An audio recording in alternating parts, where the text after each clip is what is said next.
The Federal Reserve Act, the Bilderbergers, the Jewish Anti-Defamation League, the Rothschilds, socialism, communism, Oak Grove, Project MK Ultra, Freemasons, Wall Street, the Council on Foreign Relations, the National Security Act of 1947, Area 51, the CIA, Pizzagate, the Trilateral Commission, Agenda 21, the Illuminati, the Greys, the Reptilians, the Protocols of Zion, the Denver Airport, all pieces of a much larger, sinister puzzle. What happens if you connect these dots? If you can just, stretch enough string around the walls of your basement war room, if you just step back and squint your eyes just hard enough, can you see the full picture? There they are, lurking in the background, lurking in the shadows, the New World Order. Always been lurking in the background, controlling humanity, a secret group of Luciferian, all-powerful shadow leaders manipulating and subjugating humanity's various puppet governments year after year, century after century. But why are they doing this? What is their ultimate desire? What do the New World Order's leaders have to gain by operating in secret? If the organization is truly all-powerful, why operate from the shadows? Why secretly oppress humanity if you can just do it brazenly and openly? Why won't they step out and publicly claim their throne? If this organization really is so powerful and secretive, how is it that people who don't have PhDs or work in prestigious academic positions or who are respected by their academic peers, how is it that they seem to be the only ones who can constantly expose the New World Order? How is it that people without even a 4-year college degree or any education whatsoever in investigative journalism, people like David Icke or Alex Jones, can easily connect the dots that academic investigative journalists, that the scientific community can't, that their members quickly dismiss? Also, if the goal of the New World Order is to tighten the noose around the neck of the working man and the working woman, why does the quality of life continue to increase overall for the world's poor? According to a UN report, 795 million people were hungry in 2014, while 1 billion were hungry in 1990. However, those numbers do come from the United Nations, and the United Nations are part of the New World Order! Ah, damn it! The poor and working class of the world, they do face real problems. Economic inequality is high. Real estate prices are out of balance with inflation. The cost of higher education continues to soar. Prescription drug prices, affordable insurance are real problems for many. There is a lot we need to work on and keep an eye on, but it is an undeniable fact that the people are living longer and longer thanks to continual medical advances. People are living more and more comfortably thanks to tech advances. Even struggling members of the working class enjoy a hell of a lot more creature comforts than peasants did in medieval Europe or during the supposed good old days of the mid-20th century. Air conditioning, central heat, Bluetooth-enabled cars with cruise control, ergonomic seats, iPhones with free music, streaming music services. Even this podcast you're listening to right now, you get to listen to for free. So what exactly is the New World Order accomplishing if their goal is to oppress us? And another goal of the New World Order is supposed to be to eliminate us, to kill a majority of the common working class, right? Open up the world for the rich and the elite, the powerful. The world's population currently hovering around 7.7 billion, way up from 6.7 billion in 2008, up from 6 billion in 1998, way up from somewhere between 1.6 and 2 billion from 100 years ago in 1918. If the New World Order is trying to get rid of us, they are really, really, really fucking bad at it. Another goal of the New World Order is for the secret elite to be fantastically wealthy and powerful, right? They secretly have all the money. Well, according to the Forbes 2018 list of the world's richest people, Amazon founder, chairman and CEO Jeff Bezos, worth $112 billion. $112 billion. Bill Gates is worth $90 billion. Warren Buffett, worth $84 billion. Is there any benefit to being wealthier than that? Do the New World Order members need trillions? Hundreds of trillions? What would be the fucking point in having that much money? Legitimately. What could you do with $1 trillion that you couldn't do with $100 billion? The world's most expensive theoretical yacht. Not even one that's built yet. Just the world's most expensive design for a yacht possibility. It's called the Streets of Monaco. And if anyone pulls a trigger on building this thing, it will be a floating luxury representation of Monaco with a go-kart Grand Prix, 15,000 square foot, 3-floor main cabin, 15,000 square feet, helicopter pad, jacuzzis, swimming pools, 7 VIP suites, each 3,800 square feet in size, a library, a movie theater, several large boats, a small submarine will dock inside it. Seriously, it's a small floating city with its own tiny navy. and its estimated price tag is $1.5 billion.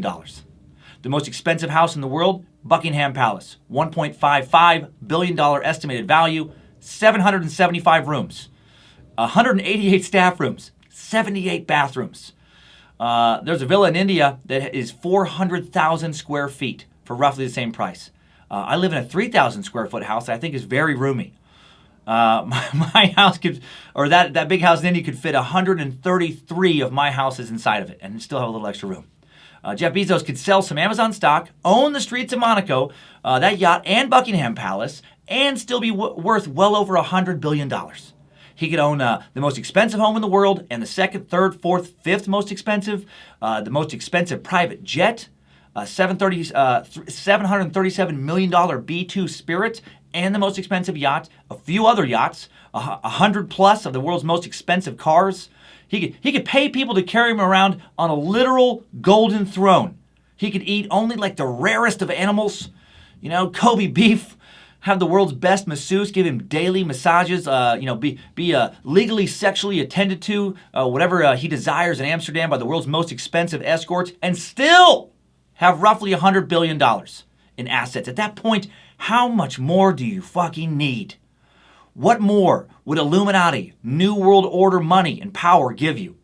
Believers claim these dark bastards aren't satisfied with things that can merely be bought.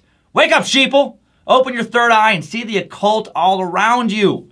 They don't just want money. They want to live above the law. They want to bathe in virgins' blood. They want to sexually assault and sacrifice kids to Satan, their dark lord, or maybe their lord is some extraterrestrial ancient reptilian leader, or maybe they're beholden to the Greys, aliens living in Area 51 that the U.S. government has sold us out to.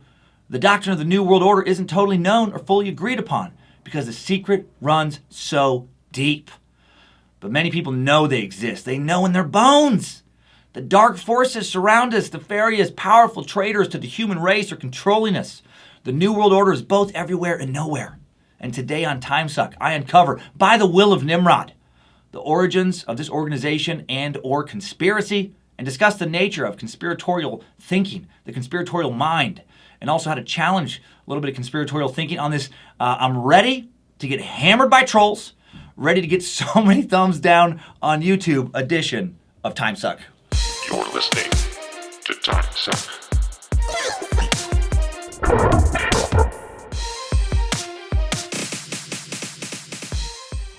Happy Monday, time suckers. Hail Nimrod, hail Lucifina, praise Triple M and Bojangles, beware Chikatilo, Chicken Joe, Woody, and of course beware of the New World Order. I'm Dan Cummins, the Master Sucker, Sergeant Suck-a-Lot, Prophet of Nimrod, Duke of Suckingham Palace.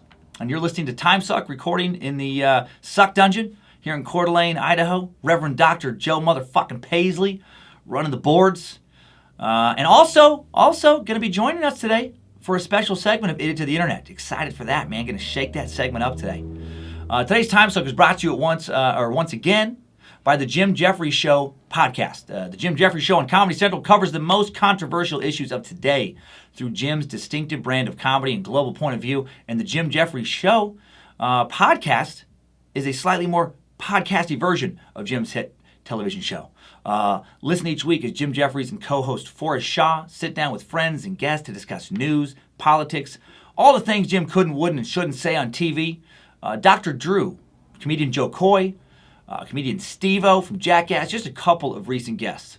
So subscribe now to the Jim Jefferies Show podcast and listen to new episodes every Wednesday on your favorite podcast app.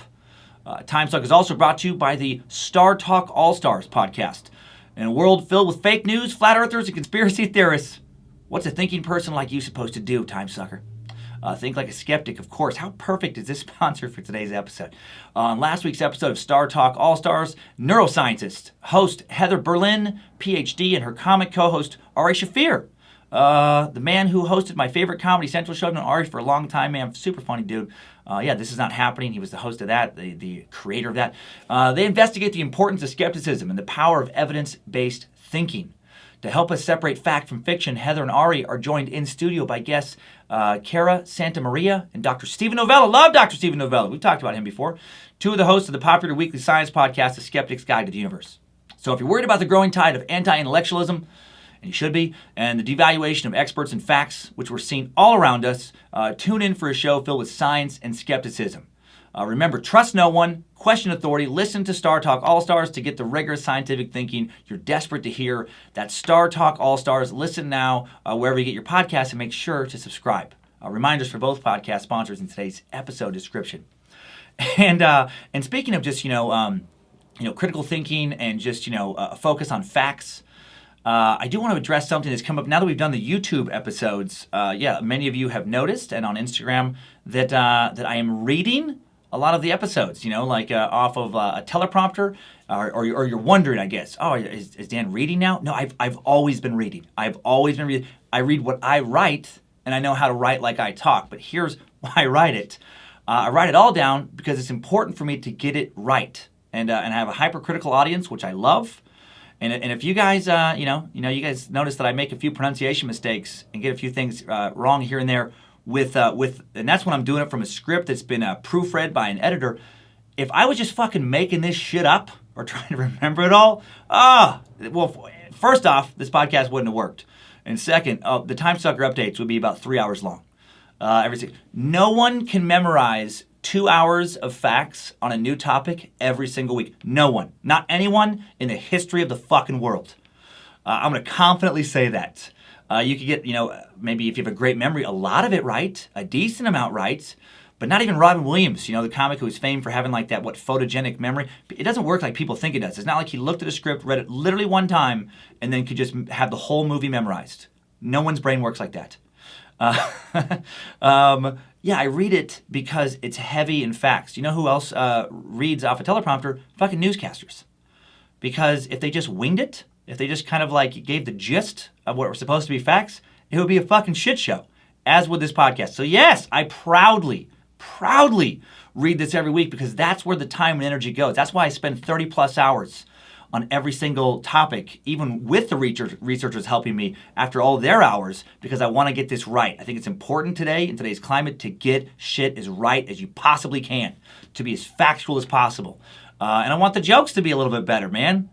Stand-up comedy, people have this delusion about it. They think we comics just make stuff up on stage. No successful comic does that. None. I've worked with many. They all have, notes at the very least. They watch video of themselves. Even the ones who don't write, I'm not going to throw their names out there for some very famous ones. They watch videos. They like a football player watching film. They get it right. If people just went up and winged it, then comics could release like 50 albums a year. But they don't. Very few release one a year because it takes a lot of time to get it right. And I'm trying to get a podcast right every week. So yes, I'm reading it. Motherfuckers. Deal with it. Also, reality TV is fake. If just so I can burst your bubble a little bit more. All right? Let's live in the real world. That's what we're talking about today. Living in the real world. And thank you for those of you who do get it, for giving the good reviews wherever reviews can be left, and for spreading the suck by passing around preview videos of episodes that we post on Instagram, Twitter, or Facebook. Thanks for sharing clips, tagging friends, retweeting. Man, it all spreads the suck. We work really hard on this, and I'm glad many of you appreciate that work. And thanks for subscribing to the video feed on YouTube, where you can see the suck and you can watch my eyes bounce back and forth between the camera, talking directly to the audience like I'm doing right now, and then the script when I'm trying to get the names right, the dates right, and trying to do a good job, which is what all people that are, sharing knowledge, sharing information should be doing. You know who doesn't read a lot of stuff? Fucking Alex Jones. I get a strong feeling that dude's winging it, and you see where that gets you. David Icke, he's doing a lot of winging it. He has some names memorized, and he just goes up there and just lies for a couple hours. Okay. Hoping I had fun in Grand Rapids, Michigan last week, and I did have fun in Buffalo. Recording this in advance of Grand Rapids. First time through Buffalo for me, and I think it looks like I'm going back next year because enough people showed up to build on. So thank you. Got to keep growing the Timesuck community in upstate New York. I'll be at the Spokane Comedy Club November 29th, 30th, December 1st, hoping for a third straight year of good times in the city where I did my first stand-up set so many years ago.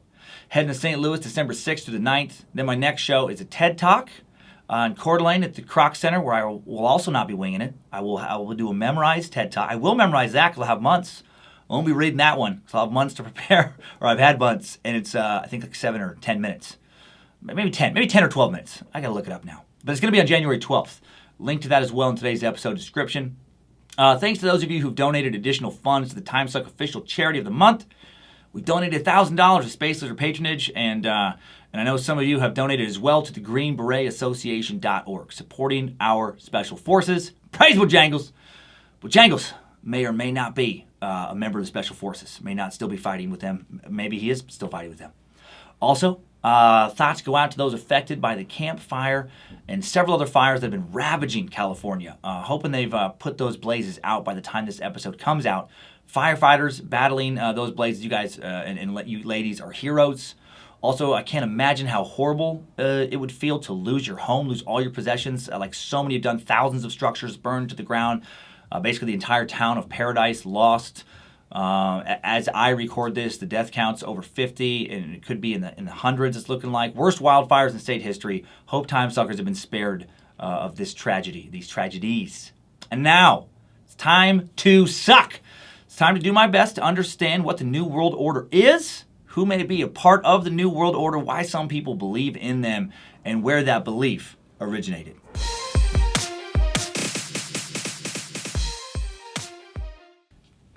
Welcome to the New World Order. What is the New World Order? It's the brainchild of Hollywood Hulk Hogan, brother. Hollywood Hulk Hogan, Scott Hall, and Kevin Nash took over world-class wrestling, a.k.a. the World Wrestling Federation, in the 1990s through brute force and organized aggression, brother. Mean Gene, there is no stopping the New World Order, brother. We're ushering in a new era of terror. No one can stay in the ring. Not Ric Flair, not Sting, not Randy Macho Man Savage. No one, brother. Sunday, Sunday, Sunday. Or everyone gets crushed by the 24-inch pythons of the New World Order. Woo! Woo! No, we're not talking about that New World Order. That's a fun one, though. How do those guys do that and not have to drink water all the time? That's an entirely different New World Order. That's a professional wrestling storyline involving Hulk Hogan, based on the real belief in the theoretical secret government organization known as the New World Order. Let's really define the NWO. To quote New York Magazine, the New World Order is not so much a single plot as a way of reading history. At its most basic level, a cabal, working in secret, as well as through official, seeming above-ground means, seeks to establish an all-powerful, possibly Luciferian, one-world government. Suspicions surrounding a shadow establishment date back at least to the 1700s. With the birth of the Freemasons and the Illuminati. But it was the past century's global wars, political realignments, and media innovations that gave new purchase to this age-old paranoia.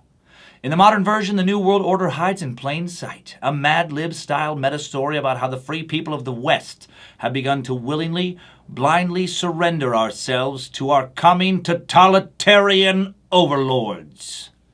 So really, the timeline to the New World Order begins with the real late 18th century group, the Illuminati, who we did discuss back in the Timesuck 69 and the bonus suck that surrounded that one, those Freemason conspiracies.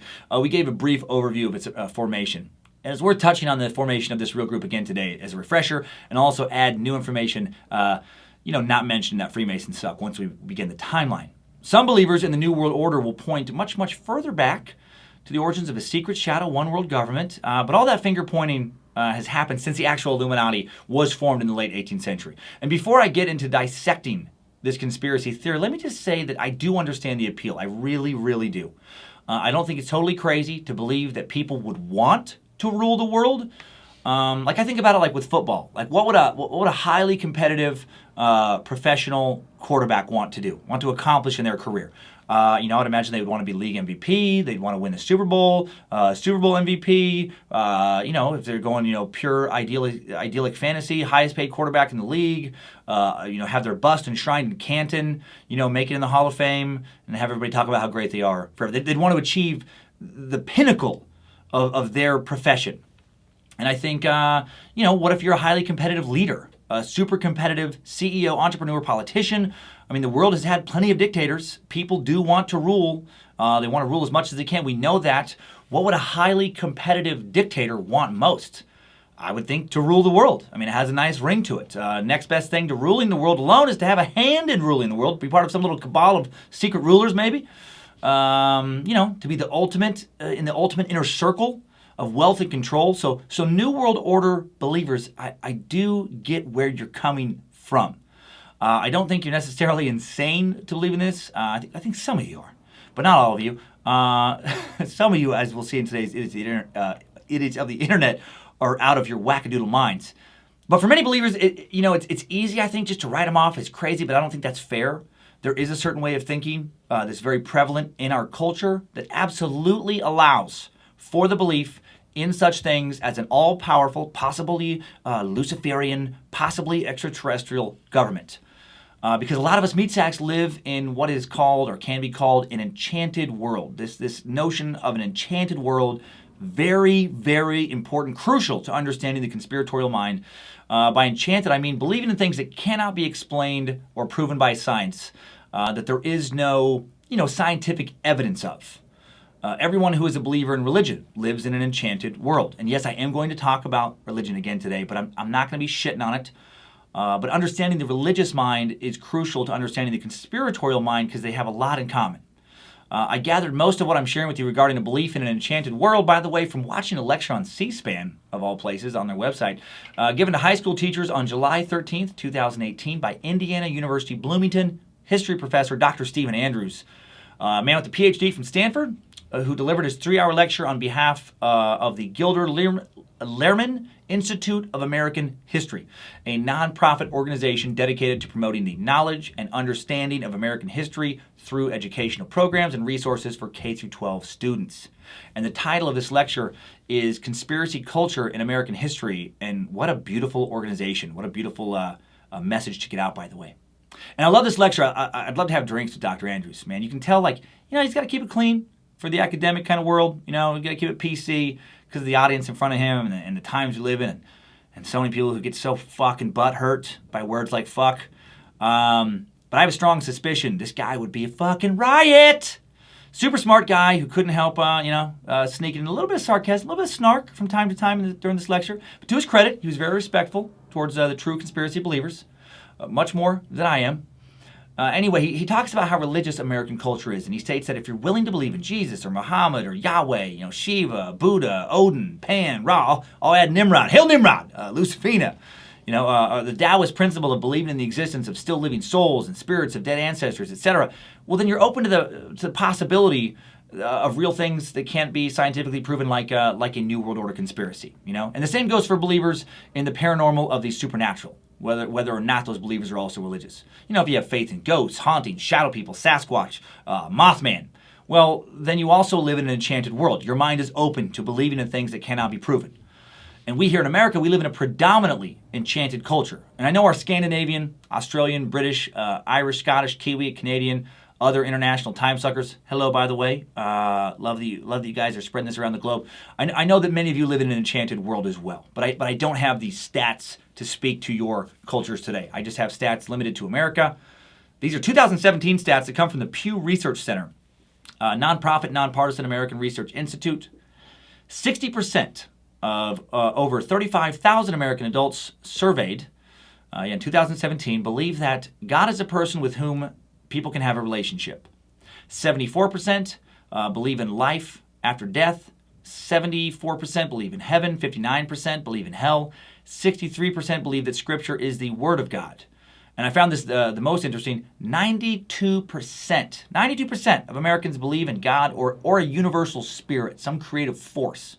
So according to this survey, 92% of Americans believe in the existence of some kind of spiritual, potentially undefinable possibility beyond our intellectual comprehension, some kind of life form, which means that only 8% of those surveyed don't live in an enchanted world. Out of the people surveyed who identify as being spiritual, 79% agree that miracles occur, today, as they did in ancient times. 79% believe in the possibility of miracles. 68% believe that angels and demons are active in this world. Really important when it comes to understanding a lot of today's conspiracies. And by the way, there's a plethora of amazing stats at pewform.org, all laid out in well-designed graphics and charts, graphs. Check it out sometime if you get the chance, Space Lizards. Knowledge is power. Hail Nimrod. Now let's look at some paranormal or at least non-religious numbers. 37% of Americans believe that houses can be haunted. 25% believe in the power of astrology. 24% believe that some kind of extraterrestrials have visited Earth at some point. 21% believe they can hear from or communicate, mentally with someone who has died. 21% believe in witches. And not like witches in the sense that people believe are followers of the Wiccan kind of spirituality. No, I'm talking about like Salem witch trial type witches, cauldrons, potions, spells, black tabby cats. At least 30% of timesuckers can't stand Woody, puppet paranormal investigator. Oh, come on, guys. It's me, Woody. I'm your friend. I'm just trying to keep you safe from demons. You know they're out there. Just trying to keep your holes plugged and your soul safe. Hey, who's there? Get your hands off me. Get your fingers off around my neck. What is big deal, Woody? It is I, Shadow Chikatilo. I wrestle you on behalf of timesuckers who do not care for your lame jokes. I feel tingly now in soft Shadow Shincock. I bother no one now as I jerk a bit and wrestle you some more, maybe to death. I never pelvic thrust on puppet before. Please, Suckmaster, continue the show. Sorry, new listeners, there is a secret world that exists here in Timesuck. And sometimes Nimrod wills that characters from past episodes show up and confuse us and say terrible things. Just stay strong. Just ignore them. Don't let them drive you mad. Back to the stats. When you look at all these numbers as I laid out, Dr. Andrews says, and this is my favorite quote from his entire lecture, "We are living in a medieval world with high-speed internet." Yes! So true. We have all this extra technology, but our minds in certain ways, and for a lot of us, haven't evolved that much in the last couple hundred years. The technology's changed, man, but the underlying beliefs in the supernatural, the unexplainable, haven't changed that much. So belief in the unexplainable, and especially belief that malevolent entities such as demons are not only real, but active in our world, very important element in understanding the conspiratorial mind, man. Dark forces surround us. Another equally important component of the conspiratorial mind is a belief in secret groups, a strong belief. In order to believe in the possibility of the New World Order, you have to obviously believe in the reality of secret agencies that can be working against us. And before we start picturing the stereotype of some 40-year-old man, living in his mother's basement covered in Cheeto dust, sitting on his computer in some chat room ranting about chemtrails, they're poisoning the skies! They're drugging us!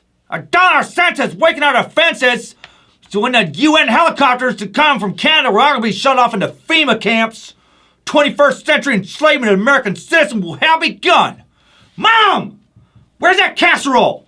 How am I supposed to fight reptilians if my tum-tum is hurting and growling? Before we start thinking about that guy, know that a belief in secrets, a belief in large organizations that are withholding information from the general public is very rational, actually. That does, in fact, happen. When large corporations prepare to roll out a new product, they do keep information secret from the public because, amongst other reasons, they don't want their competitors to get a hold of that info and beat them to the punch and cut into their corporate profit. Kentucky Fried Chicken really does guard the secret blend of 11 different herbs and spices. The recipe for Coca-Cola is a fiercely kept secret. I've signed numerous non-disclosure agreements over the years when being considered for some reality show or when working on some reality show. In that sense, I have kept secrets actively from the general public. And taking this to the realm of the government, which of course leads us to the belief in a one-world government, governments do keep secrets from the general public. The CIA has publicly disclosed numerous secret things they've done using taxpayer money to do so that are morally questionable at best, such as dosing strangers with LSD in San Francisco in the early 1960s. We talked about that in the MK Ultra Suck, Bonus Suck 8. And why was the CIA doing that? Because they wanted to develop a mind-controlled drug to use supposedly to extract information from foreign spies. All justified by the CIA, all justified by the Cold War, by the belief that Russians were doing the same thing. Pretty fucking scary. Our government putting doses of LSD into the drinks of unsuspecting bar patrons, unsuspecting American citizens sitting at a bar in San Francisco. That happened. That's a fact. We know that was done. We know that in 1932, the U.S. government's Public Health Service, working with the Tuskegee Institute, began a study to record the natural history of syphilis in hopes of justifying treatments for African Americans. As they said, in the hopes of justifying treatments, really they were just using these poor people as guinea pigs. It was called the Tuskegee Study of Untreated Syphilis in the Negro Male. The study initially involved 600 black men, 399 with syphilis, 201 who did not have the disease. And it was conducted without the benefit of patients' informed consent. Researchers told the men they were being treated for quote-unquote bad blood, local term used to describe several ailments, including syphilis, anemia, fatigue. In truth, they weren't treated for shit. They weren't given the treatment they needed to cure their easily curable disease. In exchange for taking part in the study, the men received free medical exams, free meals, burial insurance. Although originally projected to last for 6 months, the study went on for 40 years. For 4 fucking decades. All the way until 1972, even though penicillin was known to cure syphilis by 1947. And it was only stopped then because it was exposed. This happened. Our government lied to its citizens in a super fucked up way, told unsuspecting citizens they were being treated when in fact they were intentionally denied treatment for treatable, devastating disease. The U.S. government has done horrible things to its citizens. Fact. It has created at least one massive, highly secret organization, the CIA. It's a fact. And the CIA has done some highly questionable things to its own citizens. And then there are foreign governments that definitely are secretly working against you. At the very least, government employees are meeting in secret to figure out how to harm the citizens of other nations. Russia isn't going to tell the U.S., exactly what it might do to U.S. citizens in the outbreak of war, and vice versa. North Korea is going to share all the tricks it probably has up its sleeves regarding how it would handle South Korea in the outbreak of war, and vice versa. So, there are secret organizations actively working against you. That's a fact. Another piece of the conspiratorial puzzle is the conspiracy-obsessed culture we live in. Americans specifically fascinated with secret groups. How many TV shows have been made about secret underground organizations working against the best interests of American citizens? 24, Agents of S.H.I.E.L.D. Lindsay actually worked on Agents of S.H.I.E.L.D. In the costume department for that show. Buffy, Angels and Demons, The X-Files. X-Files huge. In the 90s, my favorite show. And it was all about massive conspiracies, between the one major conspiracy between aliens and various leaders of our world's governments. And the obsession continues with the youth today. Like my son Kyler told me last year, his 7th grade class, obsessed with the Illuminati. None of his classmates seem to be able to define it, but they definitely believed in its existence. There was a shadow government out there pulling strings. Also lending credence to the possibility of a one world government, new world order, are historical alliances and extremely powerful internationally connected families. Those do exist. As we learned in last week's World War I suck, alliances have been made between the various powers of Europe.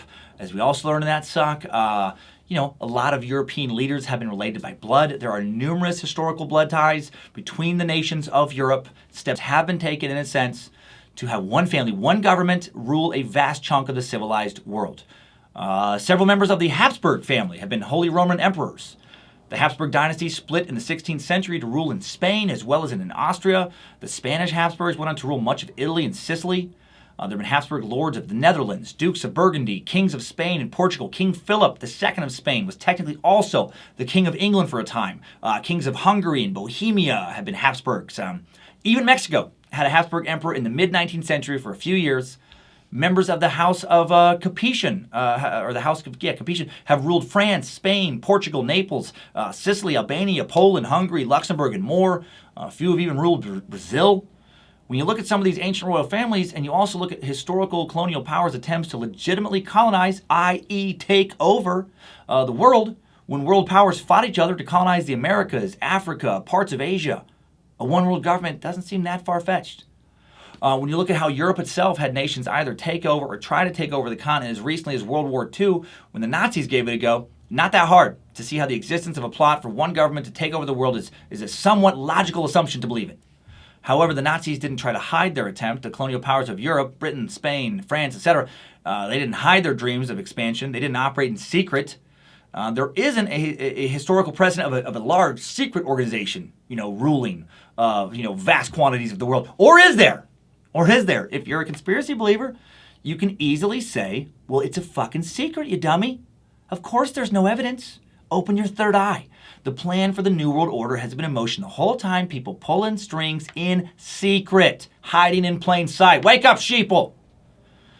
Okay, so now that we understand a little bit about how real events have proven to us the government isn't above hiding secrets from us. It isn't above harming its own citizens, and how a belief in an enchanted world does open the minds of a majority of Americans to the possibility of invisible forces and a belief in some of those forces actively working against us. A belief in the New World Order is not as implausible as it may seem at first glance. But does that mean it exists? Or that it even makes sense for it to exist? We'll get to that. But first, let's dig into the historical origins and development of this particular conspiracy right after a word from one of today's lovely sponsors. Today's Timesuck is brought to you by the New World Order odor-eating air fresheners. When someone walks into your house Do you want them to gag and then tell them, I'm sorry, it's a genetic condition. Some people's feet sweat more than others. A lot of people don't know this, but feet contain more sweat glands per inch than any other part of the body. Please, the constant dampness, it creates a breeding ground for a variety of different types of bacteria. Please, Sally, please don't work on it. Do not leave me. Why does everyone leave me? Do you want that? Or when someone walks in your house, do you want to see a pleased smile on their face? Do you want to hear, oh my God, is that fresh lavender? Is that fresh lavender that's been harvested by angels and then tied to ripe strawberries and then scattered around your house by some sort of potpourri fairies? Do you want to tell them, it does smell perfect, doesn't it, Sally? Like every scent has been planned for, monitored, and told how to smell. Welcome to the new world order of air freshness. Odor just got subjugated by a secret cabal of stink fighters. Just leave your clothes there by the door. And that may be the dumbest product I've ever talked about on the show. Of course, that's not today's sponsor. Today's show is not brought to you by New World Order Odor Eating Air Fresheners. Today's Timesuck is brought to you by Lisa Mattress. Do you wake up feeling achy, easily distracted, or forgetting things? Well, guess whose fault that is? The New World Orders. Those reptilian bastards are trying to destroy your mind, and that destruction begins with a poor night's sleep. But seriously, quality night's sleep does make all the difference, and the right mattress is the key to getting proper rest instead of just laying down. The Lisa mattress is the product of 30 years of experience and hundreds of hours of rigorous product testing designed for body contouring, human body contouring, not reptilian, and pressure relief. The Lisa mattress is perfect for all sleepers. Shop conveniently online with free shipping and 100 nights to try the mattress in your own home. The Lisa mattress is backed by more than 12,000 five-star reviews and loved by more than 300,000 happy sleepers. Lisa also donates one mattress for every 10 sold, so you can sleep easy and feel good about your purchase. Lindsay and I, Queen of the Suck, we love our Lisa mattress. Just the right amount of give, firm, but not too firm. I love not feeling the dogs move around in the night.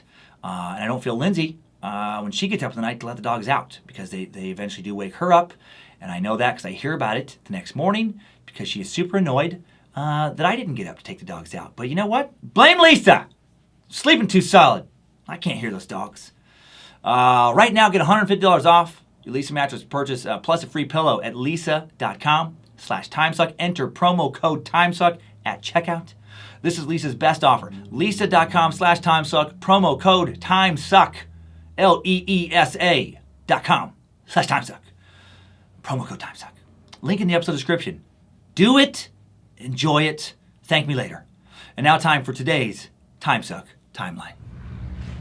Strap on those boots, soldier. We're marching down a Timesuck timeline. 1390 CE. To understand the origins of the New World Order, you have to understand the origins of the Illuminati.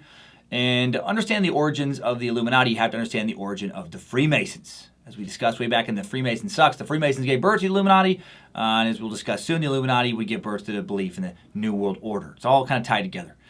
Due to a lack of documentation, or because of Illuminati trickery, there is no real solid evidence of secret ritualized Freemason gatherings prior to 1717, when 4 Freemason lodges formed the First Grand Lodge of England. The earliest hard evidence of ritualized Freemasonry that links the Freemasons of old to the Freemasons of the 18th century and today is the Regius poem of 1390. Regius meaning of or belonging to a king. And I can't read the original text because I don't speak 14th century Middle English, especially when it's put together in rhyming couplets. It looks like fucking gibberish to me.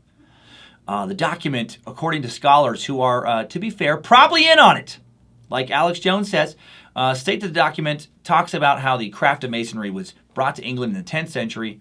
And the Regius poem speaks of how all the masons of the land came to the king for direction as to their good governance, how King Athelstan, together with the nobility and landed gentry, forged the 15 articles and 15 points for their rule. This is followed by 15 articles for the master concerning both moral behavior, like do not harbor thieves, do not take bribes, attend church regularly, etc., and the operation of work on a building site, do not make your masons labor at night, teach apprentices properly, do not take on jobs that you cannot do, etc.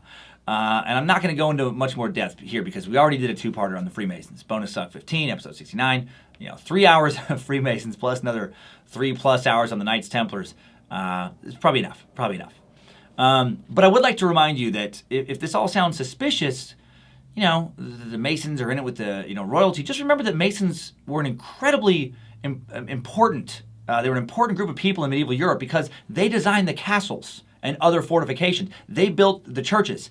Very, very, very, very, very important. They built the most important buildings in the kingdom of Europe when it came to both military and monarchy might and spiritual power. You don't have strong castles, you don't have strong fortresses, you're not going to last as a kingdom. You don't have beautiful churches, you're not going to inspire your people to tie their very souls to your kingdom. And you don't get great castles and great churches without kick-ass Masonic knowledge. Hail Nimrod! The Masons protected that knowledge and handed it down to only those they deemed worthy of receiving it to keep their kingdom safe, to keep their trade strong, to have their trade continue to be invaluable to kingdoms. Now, could an organization like that have used occult or satanic powers to build their fortresses via some type of black magic? Could they have used ancient alien technology? Could they have been working for those aliens? Could they still be working for them? Could those aliens be reptilian? I mean, yeah, sure, I guess so. Tony Danza could be the devil. I could have 2 pairs of balls. My mom might be the world's best harmonica player. My neighbor might have built a spaceship out of aluminum foil and positive energy, but I really fucking doubt it. These are all things you can't just easily disprove. But it appears that Masons use good old geometry and grit to build their structures, not Luciferian or extraterrestrial trickery. Contrary to what is repeated all over the web and what is stated on imaginative shows like Ancient Aliens, we do know how the pyramids were built. Because this is another thing about these Masons. They must have used black magic because they built the pyramids and it was impossible, even using modern technology. No one could even do it. That's just not true. That's bullshit. It would be a suck in and of itself to describe in detail, but building the pyramids just involved an enormous workforce made up primarily of slave and peasant laborers working for decades, enormous limestone quarries, boats, canals, pulley systems, elaborate pulley systems, and talented masons. There is evidence regarding how they were built in the forms of ancient papyrus scrolls written a few thousand years ago by men who actively worked on the pyramids, and a lot of archaeological evidence. But there obviously isn't video. This happening. No one's recreating this today because it'll be super fucking expensive just to solve an argument. There isn't definitive step-by-step blueprints, so there is some mystery to it. And where there is mystery with things like this, conspiracies flourish. Conspiracies flourish in the land of maybe. The origins of some type of actual stonemasons go back beyond the earliest known Egyptian pyramids, which are found at Saqqara, northwest of Memphis. The earliest among these was constructed, between 2630 BCE, 2611 BCE. So, for a long time, there's been people building impressive stuff. Jumping back to the Freemasons, so no one actually knows with any certainty how or when the Masonic fraternity we know of now was formed. The most widely accepted theory among Masonic scholars is that it rose from the stonemasons guilds during the Middle Ages because that's where the rituals come from that Masons use today. It comes from Middle Age, stonemason guild rituals. Freemason history is tricky because Freemasonry in Prussia, Bavaria, Austria in the late 18th century was disorganized, confusing for a variety of reasons. Lots of competing orders, lots of competing rites were invented, many of which have little or nothing to do with the original notions of English craft Freemasonry. These new orders were Freemasons in name only. And if you think this whole timeline is just going to be vague dates like that, don't worry. We're getting to more documented stuff now. It's just the origins are just very, very murky. The origins of the Illuminati, the real Illuminati, not murky. We know exactly when they got going and who started this secret society. It was in Bavaria in 1776. A professor of religious law named Adam Weishaupt formed a group called the Order of the Perfectibilists, basically perfectionists, with the notion that through mutual aid, philosophical discussions, careful advice, they could improve morality and virtue, oppose evil, improve society, and thus reform the world. It wasn't Masonic, but sounded Masonic, and in fact, Weishaupt did take some of his ceremonies from rituals from some Freemason lodges that were formed in his area, because he had looked into being a Freemason earlier, was familiar with their rites. And in forming a group like this seems super weird to you, just remember that, again, as we discussed in those Freemason Sucks, a variety of members-only organizations were very popular in the 18th and 19th centuries in Europe, also in America and around the globe. Dudes back then loved a boys' club. right? Some women loved a girls' club. There was the Oddfellows, the Moose Lodge, Rebecca's. They all have their elaborate rituals. Why? I don't know. Some members can have fun so they can network, for new business opportunities, meet like-minded and/or interesting people, get away from their families, and because we're herd animals and it's just fucking fun to be in a club. Timesuck has its own club now, the Space Lizards. I started it, and we have some rituals, some things we say, and I'm going to add more. A secret shake we got already. Why not add more, man? Life is short. Get weird with it. It's fun. Who doesn't like having some secrets? And this Weishaupt fella, he's probably the most important name in Illuminati lore. He's considered by many to be the founder of the Illuminati. I mean, he was the founder of that Illuminati group. Born in 1748 in Ingolstadt, a city in the electorate of Bavaria, now modern-day Germany, Weishaupt was a descendant of Jewish converts to Christianity. And why did they convert?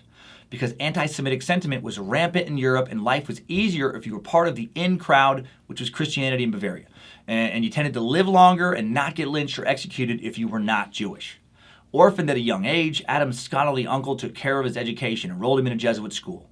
After completing his studies, Weishaupt became professor of natural and canon law at the University of Ingolstadt, married, started a family, on the surface had a very conventional, nice career, until 1874 when the Bavarian state learned of his incendiary ideas.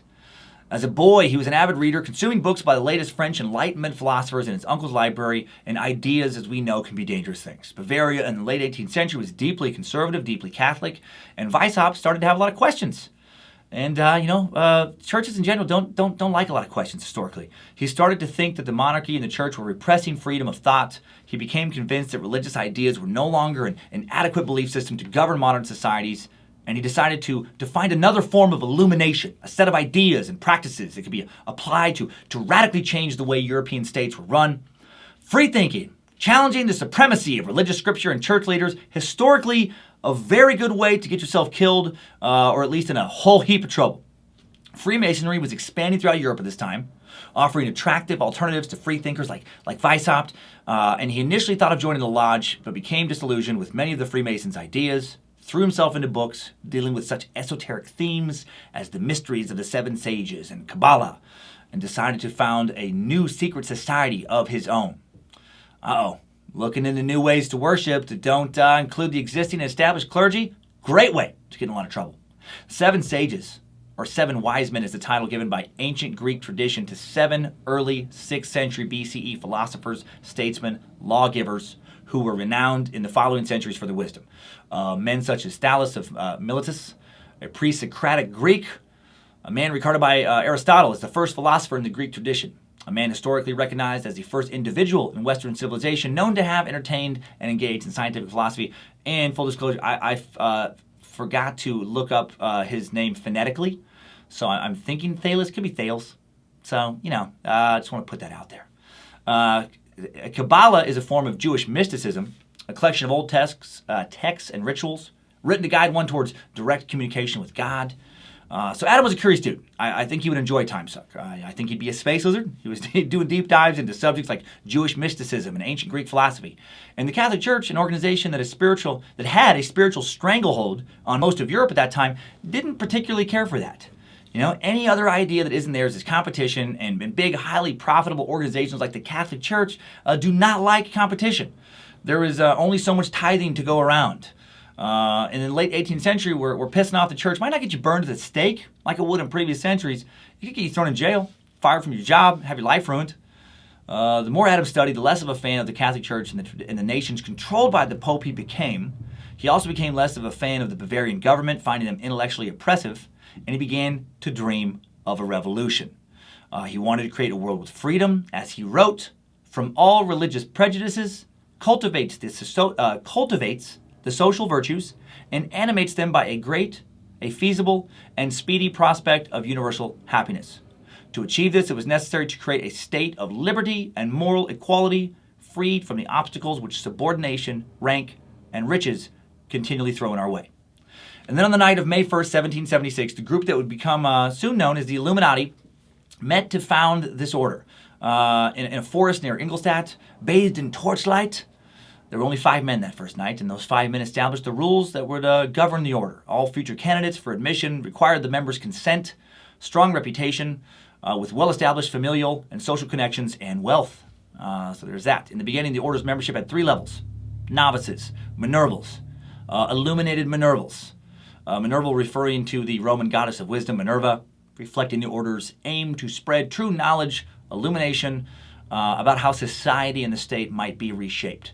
So the Illuminati, to me, not looking so bad right now. Some cool dudes into questioning authority, into questioning their spiritual municipal leaders. I'm fucking into it. I like it. Hail Nimrod. Through his lodge, Adam befriended and then interested several fellow Masons who fancied themselves intellectuals. He's dabbling in Freemasonry. And quickly, they quickly changed their name to the Order of the Illuminati, meaning intellectually inspired. At first, he only convinced, those 4 others that joined him that first night, and then they adopted secret names and codes to communicate with each other. Weishaupt, in particular, had to keep his role a secret because he was making his living as a professor of Catholic canon law at a Catholic university. Under the pen name Spartacus, Weishaupt outlined a secret plan to infiltrate the Freemasons, overthrow the governments of nations and churches, take over the world, and create, here we go, a new world order of tolerance and equality. So the Illuminati was real. Real in the sense that some dude did form a group, with that name, did get others to join, did have rituals, did want to overthrow existing governments and take over the world. In a short time, the Illuminati grew to about 2,000 members. They expanded into Belgium, Holland, Denmark, Sweden, Poland, Hungary, Italy, and of course France. A friend of Weishaupt's, Baron Adolf Nigg, was a well-known Mason in Bavaria and assisted Weishaupt with developing degree rituals based on Masonic ceremonies. Unfortunately, the Illuminati attracted both the best and worst of aristocratic society, and its aims began to lean far more to the destroy governments and churches side than to the improve society side. And at the same time, Weishaupt's Catholic students at the University of Ingolstadt were being increasingly pumped full of his anti-Catholic rhetoric. The Jesuits figured out who Spartacus was, and they outed him. And as the confessors to the royalty of Europe, they had their own network of spies and infiltrators, and they convinced the Bavarian government to arrest him in 1784. He fled the country, but he left behind incriminating papers outlining the Illuminati's ambitious plans for world domination. So that's true. They were widely published all over Europe to expose the Illuminati's secret plans, to flush out other members, many of whom would wind up in prison. In March 1785, the Bavarian crown passed an edict which expressly banned the Illuminati, and the order supposedly died. By 1785, the actual Illuminati is thought to have been gone. Lasted a few years, didn't overthrow anything, or so we think. And what was happening in America to the formation of the Illuminati? The formation of our nation. This has not gone unnoticed at all, this timing by conspiracy theorists. Some think that Adam killed U.S. President George Washington and then took his place as the first president of the United States. Washington's portrait on the U.S. dollar bill is said by some to actually be Weishaupt's portrait. And what's on the back of the dollar bill? The Illuminati Eye of Providence. An eye used in Freemason iconography. All the pieces fit. Hiding in plain sight, Adam became George Washington, then put himself in a hyperbaric chamber, placed in a state of suspended animation for 2 centuries, reappearing a few decades ago as both David Icke and Alex Jones. When have you seen them in the same place at the same time? It's the same puppet. Those 2 ass clowns make a mockery of the New World Order to make us all think it's a big laugh, when really Hillary Clinton and President Crisis Actor are selling us out to United Nations / Freemasons / Shriners / IJA, the International Association of Jugglers, which is a real organization based in Wilmington, Delaware, and their mission statement is, if you have your hands on more than 2 balls at the same time, you're doing it wrong. Okay. Fake mission statement, real organization. Okay, back to reality. Adam Weishaupt would die in exile. In 1830, in Gotha, a German city not part of Bavaria at the time, he fled. One of the members of Weishaupt's Illuminati group, important to the New World Order conspiracy, very important, who did not end up in prison or in exile, was banker, here's a big name in conspiracy lore, Mayer Rothschild. Dun, dun, dun! Talked about the Rothschild conspiracy at length in the Secret Suck. Quick recap of the Rothschilds. For the general Timesuck audience, Mayer Rothschild was a German Jewish banker born in 1744 in Frankfurt. He would quickly build a banking empire far unlike anything the world had ever seen. He's the son of a businessman who worked in currency exchange for a local minor royalty member. And why did his family work in banking? Because it was one of the few careers legally available to Jewish people in medieval Europe, thanks to a combination of anti-Semitism and Christian usury laws. Because of these usury laws, Actually, hold on that. Let me say, Jewish people were prohibited from a large variety of trades in medieval Europe, but money lending wasn't one of them because of the usury laws. The church forbade charging interest on loans by Christians, citing the Christian notion of usury, citing such verses as Exodus 22:25, which says, "If you lend money to any of my people with you who is poor, you shall not be like a moneylender to him, and you shall not exact interest from him." Also Ezekiel 18:13, "Lends at interest and takes profit. Shall he then live? He shall not live. He has done all these abominations. He shall surely die. His blood shall be upon himself." So, in order to get around the Pope forbidding Christians to lend money, Christians including wealthy royals, they started hiring these people known as court factors. That became the term for it. A court factor was a Jewish banker who would lend their money on their behalf. It was just a classic loophole. They couldn't technically lend money, but they could hire somebody like Mayer Rothschild to lend their money and have that money make more money for them the way all great investors do. And then, for like a fee paid to Mayer, of course. And Mayer was a really, really, really good at lending money. He was the Michael fucking Jordan of money lending.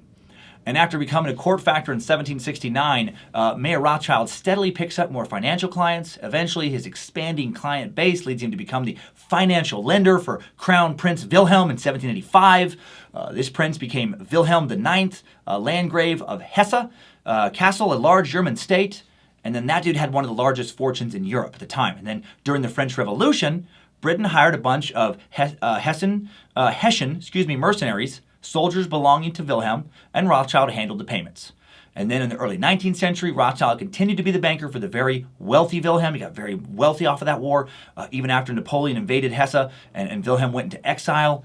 And he and Wilhelm made a bunch of money financing sneaking goods into Hesse past the blockade that Napoleon had set up. And Mayer also had 10 kids, and he brought several of these kids into the increasingly lucrative family trade.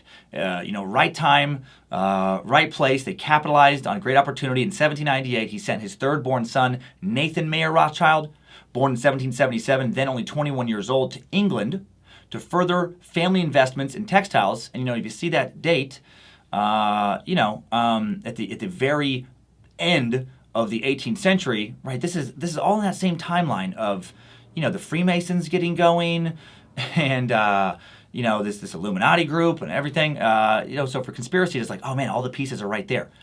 By 1804, Nathan was able to open a bank in London, the Rothschilds family's first foreign branch. The youngest son, James, born in 1792, sent to Paris in 1811 at only 19 to open another bank, enhancing the family's ability to operate across Europe. Following the Napoleonic Wars, James played a major role in financing the construction of railways and mining businesses that helped make France an industrial power at the time. And then they had kids who became bankers. And long story short, the Rothschilds became the wealthiest family in the world. The wealthiest family the world had ever seen. And the head of their family was in the Illuminati. He actually helped fund the Illuminati. So, the head of the world's first, most powerful banking family is the same man who funded the Illuminati. Dun, dun, dun! This is not conspiracy. This is truth. This is documented fact. The Rothschilds became the bankers for numerous European nations run by royals often related to one another. It all does paint quite a picture. Now let's get back to the end of the 19th century. The end of the 18th century. 1798, less than 15 years after the fall of the Illuminati, Scottish pro-monarchist, a guy named John Robison, wrote proofs of a conspiracy against all the religions and governments of Europe carried on in the secret meetings of Freemasons, Illuminati, and reading societies collected from good authorities. That is the actual title of the book. I've talked about this in The Secret Suck. And then also a French abbot named Augustin Berulle was working on a 4-volume work, Memoirs, illustrating the history of Jacobinism. Jesus. Both these works put forth the theory that the Illuminati had caused the French Revolution by roaming the countryside, planting the vile seeds of heresy and revolt among happy and contented French peasants. And there may be truth to that. The revolution did begin in 1789, just a few years after Adam Weishaupt and other Illuminati members did go into exile. They really did want to overthrow governments in Europe and begin anew. So they probably did plant the seeds of heresy and revolt. Part of Berulle's works would later then be plagiarized. This mythology just keeps building. It'd be plagiarized and rewritten a century later as anti-Jewish propaganda, a primary source document for many New World Order believers. Probably the most damaging propaganda that's ever been written in the history of Earth, the notorious, the Protocols of the Elders of Zion. let's jump ahead a little bit to 1903, right after a word from our final awesome sponsor. Today's Timesuck is brought to you by the Great Courses Plus. With the Great Courses Plus, you can continue learning about all the things you still want to know. Watch and listen to award-winning experts as they explore fascinating people, places, and ideas. With unlimited access to thousands of lectures, there's always something new to explore. Now, I recommend currently lecture number 19 from the course Your Deceptive Mind, a scientific guide to critical thinking skills. It's called The Trap of Grand Conspiracy Thinking, taught by Dr. Stephen Novella. Mentioned him in that earlier sponsor mention. And it discusses the Illuminati. How perfect for today's suck. Dr. Novella talks about how illogical conspiratorial thinking, how illogical it can be, like using the Illuminati as an example, how can an organization be so deviously talented that it can pull off the greatest conspiracy of all, controlling the entire world from the shadows. I mean, what could be harder to pull off than that? But how could it also be so careless and clumsy that it makes enough mistakes to allow someone like David Icke or Alex Jones to expose them? How can you take over the world but not manage to shut David Icke the hell up? This is just a small part of this lecture. The Great Courses Plus is fantastic, and it's giving today's listeners a fantastic limited time offer.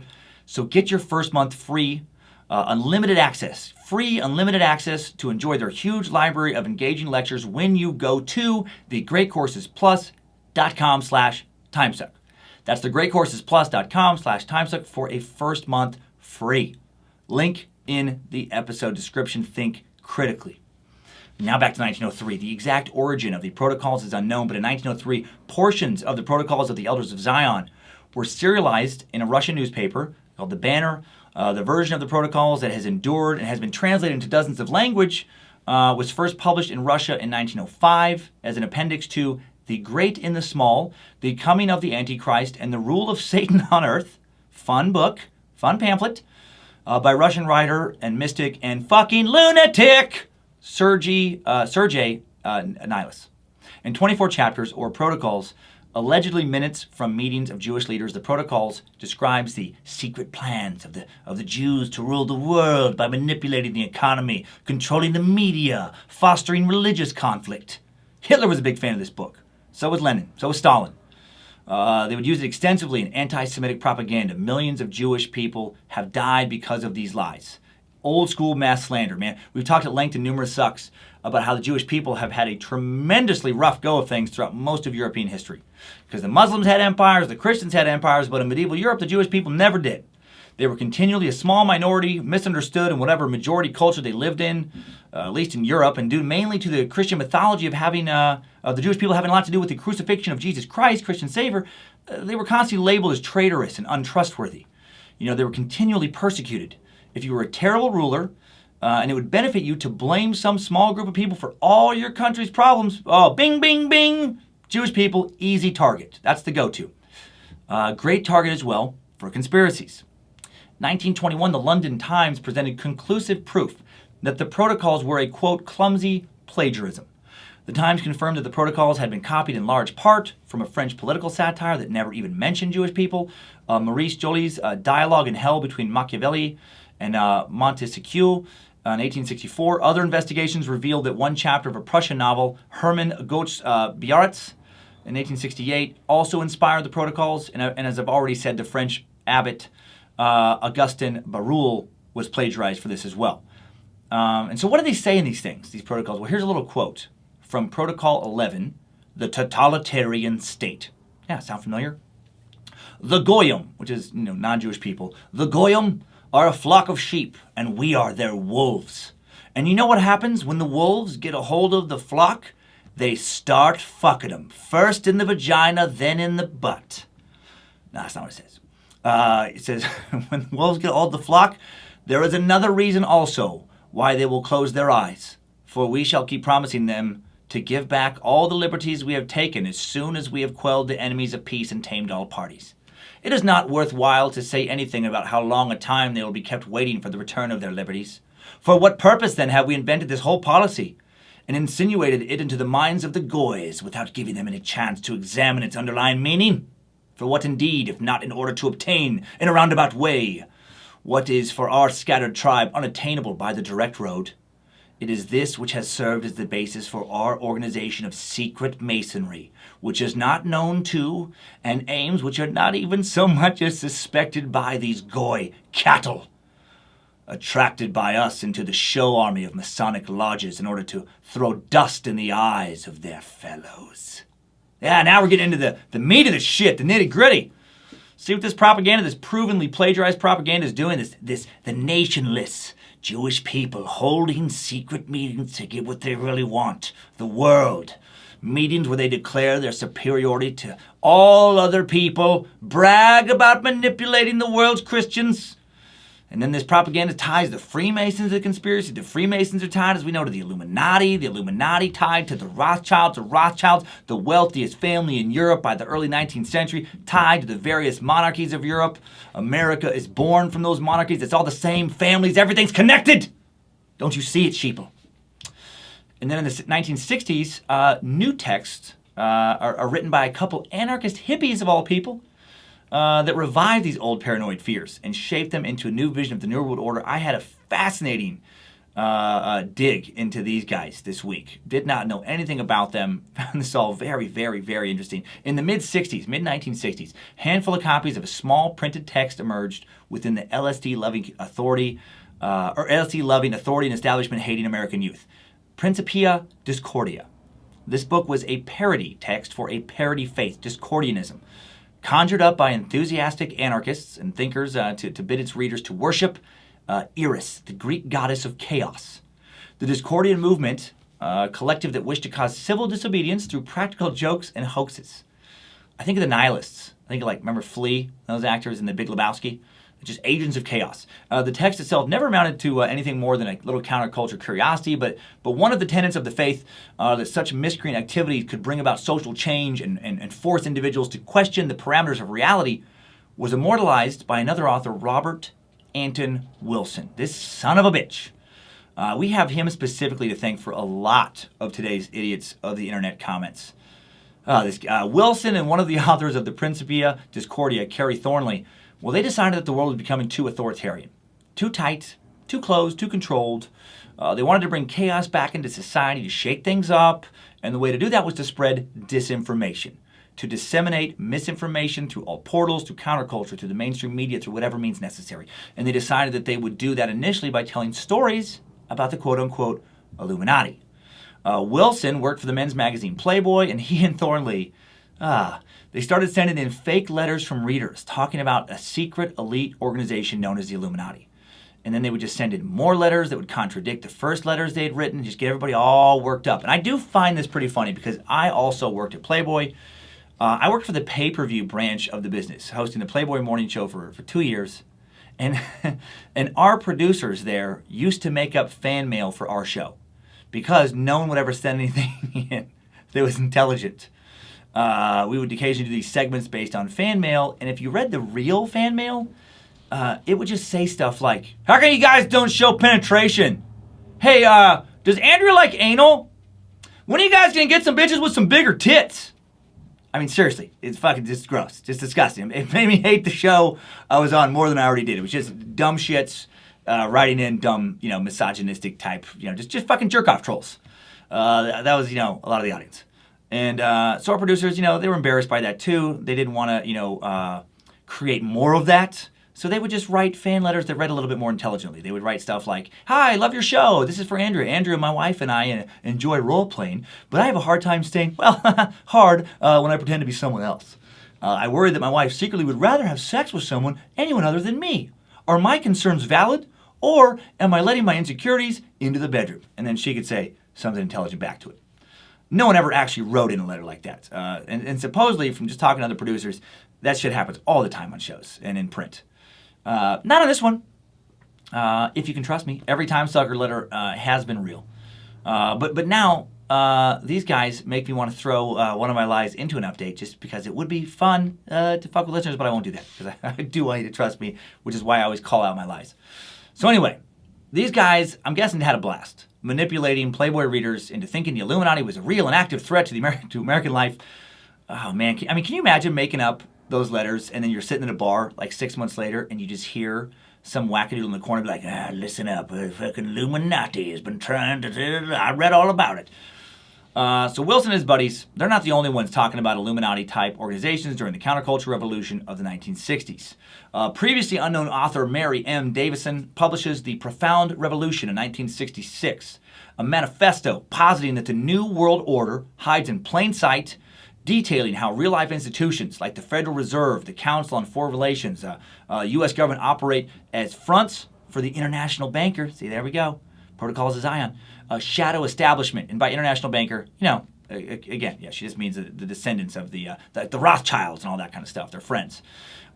This book amplified themes of communist infiltration, advanced in bestsellers like John Stormer's 1964 None Dare Call It Treason. Alex Jones' favorite book. True story. William Guy Carr's The Red Fog Over America and Pawns in the Game, published in Britain in the 1950s, then republished in America in the 1960s, 70s, and 80s. One world government classics that warn of a very particular political trajectory. First, they fluoridate the water. Next, it's World War III. Like Alex Jones once said, they're putting chemicals in the water. They're turning the frickin' frogs gay. I swear that's a real quote. Do any of these books possess any real evidence to back up their claims? No. None are taken seriously by any academics, which just feeds the conspiracy. Of course they're not taken seriously. They're laughed off because the academic elites are in on it. Secret Masons, part of the ongoing Illuminati, Zionists, puppets of the Zionists actively bringing about the New World Order. And of course these books are going to be paranoid about communism. The Cold War still growing strong, the Russians still the boogeyman. What is the Federal Reserve anyway? The Council of Foreign Relations, since these things get mentioned. Well, the Federal Reserve was created on December 23rd, 1913, when Woodrow Wilson, acting president, signed the Federal Reserve Act into law. The Federal Reserve System, often referred to as the Federal Reserve, was simply the Fed, central bank of the U.S., created by Congress to provide the nation with a safer, more flexible, more stable monetary and financial system. And right now, I'm actually not reading off of notes. Right now, there's Illuminati. There's a reptilian in the room, and he's just holding up like cue card signs, and he's telling me exactly what to say. And then there's another reptilian that has Kyler Monroe, and it's like, fucking, do you want me to fucking choke him down? You fucking this is what you tell people. The Federal Reserve responsibilities fall into four general areas. One is conducting the nation's monetary policy by influencing money and credit conditions in the economy in pursuit of full employment, stable prices. Another one, supervising and regulating banks, other important financial institutions to ensure the safety and soundness of the nation's banking and financial system, to protect the credit rights of consumers. Another one is killing any U.S. president, such as JFK, who threatens the power of the Federal Reserve to manipulate the economy of the United States on behalf of evil, Satan-worshipping international Jewish bankers. That, of course, is a lie, but not one I made up. That's one out there that a lot of conspiracy theorists believe. Another real one is maintaining the stability of the financial system and containing systemic risk that may arise in financial markets. Another one's providing certain financial services to the U.S. government, U.S. financial institutions, foreign official institutions, playing a major role in operating and overseeing the nation's payment systems. So that's what the Fed does. And the Federal Reserve has been a target of conspiracy theorists since its inception, who believe, among other things, that it's run by foreigners, not part of the U.S. government, prints money as it pleases, it's never audited, and that it had Kennedy killed. The bank is not run by foreigners. The Federal Reserve is run by a combination of a Federal Reserve Board and the 12 Federal Reserve banks, who together form the governance of the system, and a board of governors is comprised of Americans. And the Reserve is part of the government. The Board of Governors and the Federal Reserve System is a government entity. 7 members, including the chairman, are appointed. I almost let out my lizard. Anointed by the king of the Illuminati. No, they're appointed by the president with the advice and consent of the Senate, and report semi-annually to Congress. And I'm glad these positions are not elected, by the way. I want someone who knows the most about money running the economy, not someone who wins a popularity contest. Regarding printing money, the Bureau of Engraving and Printing does that. They're part of the U.S. Treasury. The Fed does get to decide how much of that to add to the economy, though, how much to circulate. And the Fed is audited. The Fed's Board of Governors is subject to an audit every year by a firm using generally accepted accounting principles. Zero evidence of the Fed being involved in the Kennedy assassination. Why is the Fed tied to the New World Order conspiracy? Because of the international Jewish banking conspiracies we've discussed. Because they control the money. And, people control the money have to be in a conspiracy. Where there's a secret shadow government making lots of money. What about the Council on Foreign Relations? It's a think tank founded in 1921, headquartered in New York City, office in Washington, D.C. dedicated to being a resource for its members, including government officials, in order to help them better understand the world and the foreign policy choices facing the U.S. and other countries. It has about 5,000 members and dozens of secretaries of state, CIA directors, bankers, other senior politicians have been members or are members. Regular citizens can also be members. Angelina Jolie randomly is a member. To be a member, all you have to do is sacrifice one red-blooded American patriot to the Jewish reptilian masters of the group, who do live in a bunker 666 miles below Jerusalem that is separate from hell only by a small door made from the skin of virgin martyrs. Behold Baphomet, leader of the underground Zionist Federation of Bankers. Hail Satan, slave master to the Goyim masses.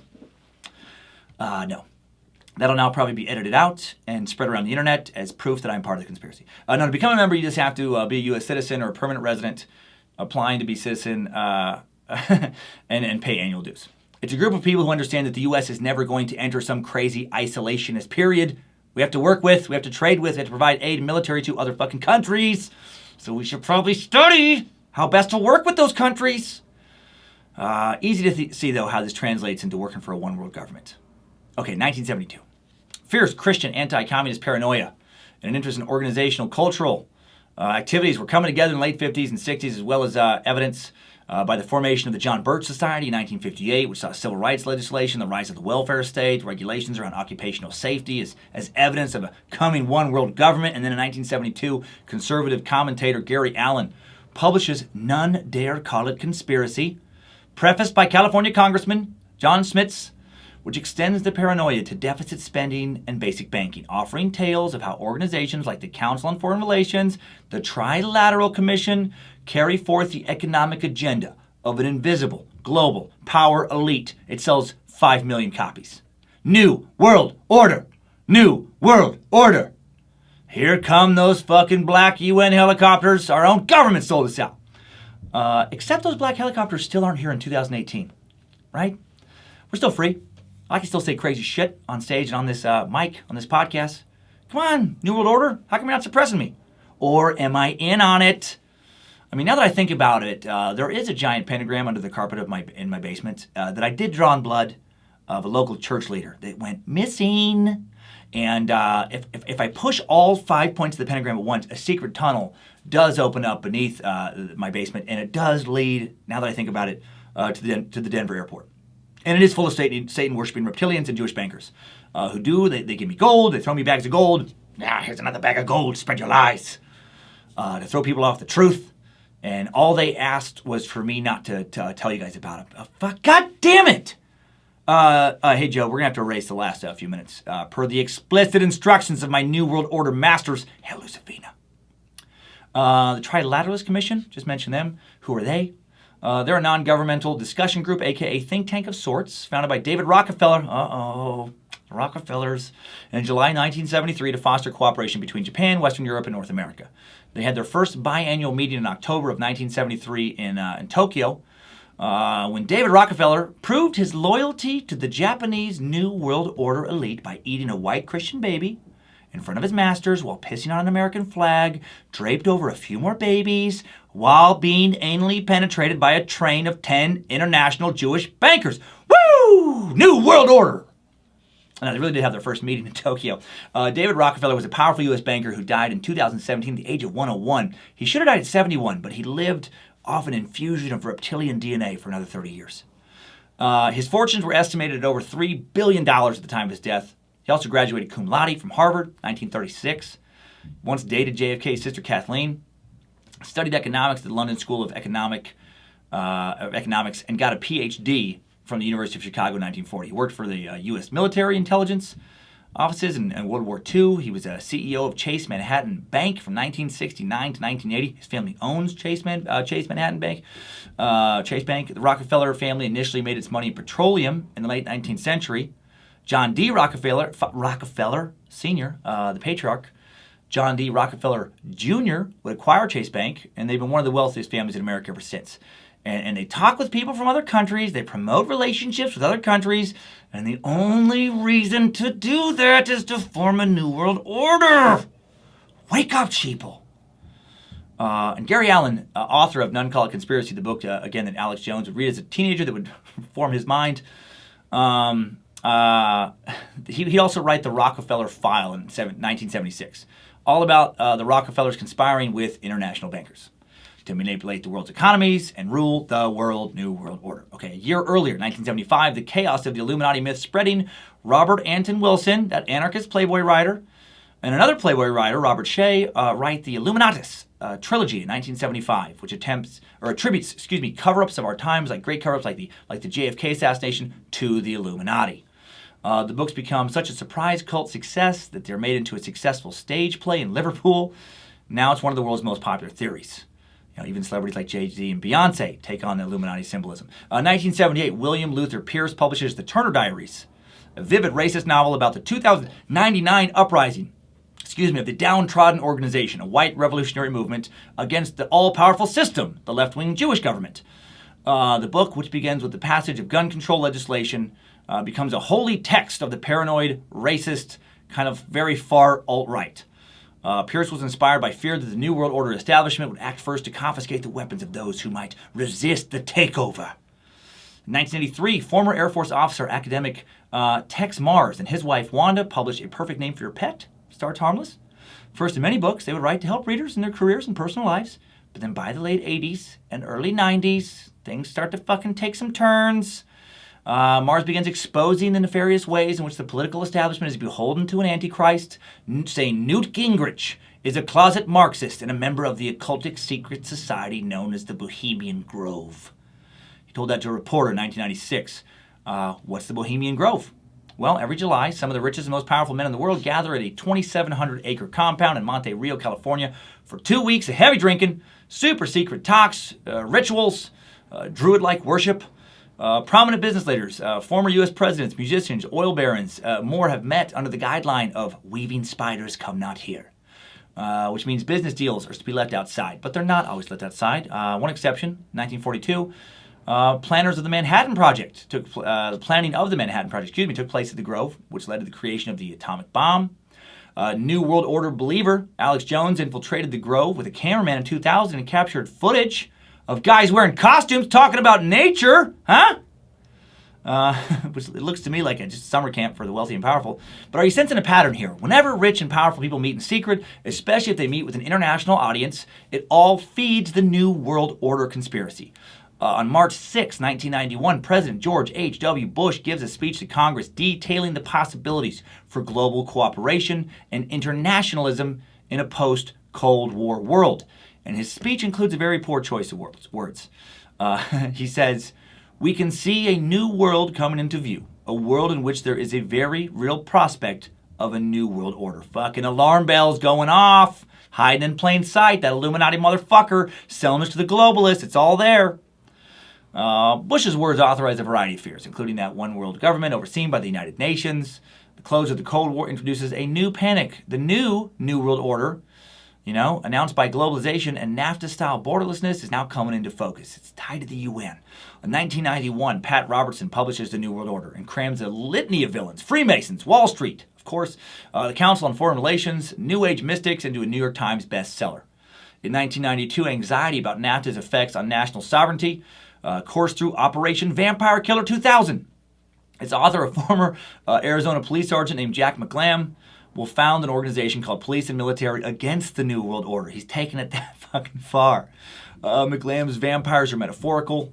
The enemy is anyone who seeks to weaken our national borders. They, the globalists, he said, have stated that the date of termination of the American way of life is the year 2000. Y2K. Clearly that didn't happen. I was just talking about Y2K this past Thursday on the Secret Suck when I spoke about Alex Jones. Not trying to plug the Secret Suck a bunch, but there's just so many parallels in this suck. I just talk about conspiracies way more there than I do here in a segment called The Third Eye of David Icke. And I just discussed how I was growing up in north central Idaho and Riggins in the mid-1990s, and there was a lot of New World Order shit being discussed. A lot of it revolving at that time around this Y2K. Crazy shit was supposed to go down on New Year's Day 2000, and it all revolved around this glitch that was supposed to, it was based on computers' calendars, where, the way I remember it, they didn't account for, which just sounds ridiculous, or some people believe they didn't account for computers like rolling over to the year 2000, and when that happened, it would just cause internal mayhem in computer, and basically it would shut everything down. So some weird glitch would shut everything down, and then everybody's financial assets that were tied now to the to the web were going to go down. They're going to be frozen, and it was all part of this plan of the New World Order to take things over. That was everything like electrical grids, because the power system is tied to computers, and the computers are tied to this glitch, so all the power is going to go off. Everything's going to get shut down. Stores are going to be shut down, and that's when the New World Order is going to sweep in and take everybody over, put everybody in these FEMA work camps, these slave camps. This is all in this plan laid out by books called, like None Dare Call It Conspiracy. And people got worried about it. It sounds crazy, but like my dad, not trying to disparage my dad, I love my dad, but he got so wrapped up in this that he bought a bunch of gold, was hiding it in the walls of our house. He basically invested in a bunch of gold and a bunch of guns in the mid-90s so he could be ready to have gold to do transactions with, because gold's always worked as currency, when the fucking dollar crashes tied to this Y2K shit. And he could buy food and resources, and then lots of guns so he could defend his food and resources from the fucking anarchy that was going to happen, and the UN people and the New World Order, all that shit.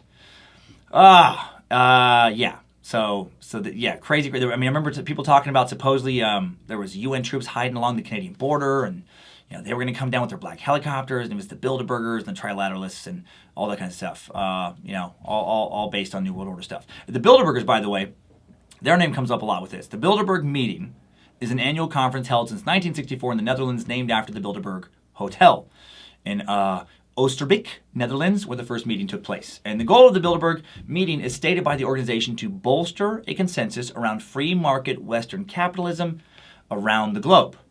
In 2001, Dennis Healy, Bilderberg Group founder, did say, "To say we were striving for a one-world government is exaggerated but not wholly unfair." Oh, this really lights up conspiracy believers. He says, "Those of us in Bilderberg felt we couldn't go on forever fighting one another for nothing and killing people and rendering millions homeless. So we felt that a single community throughout the world would be a good thing.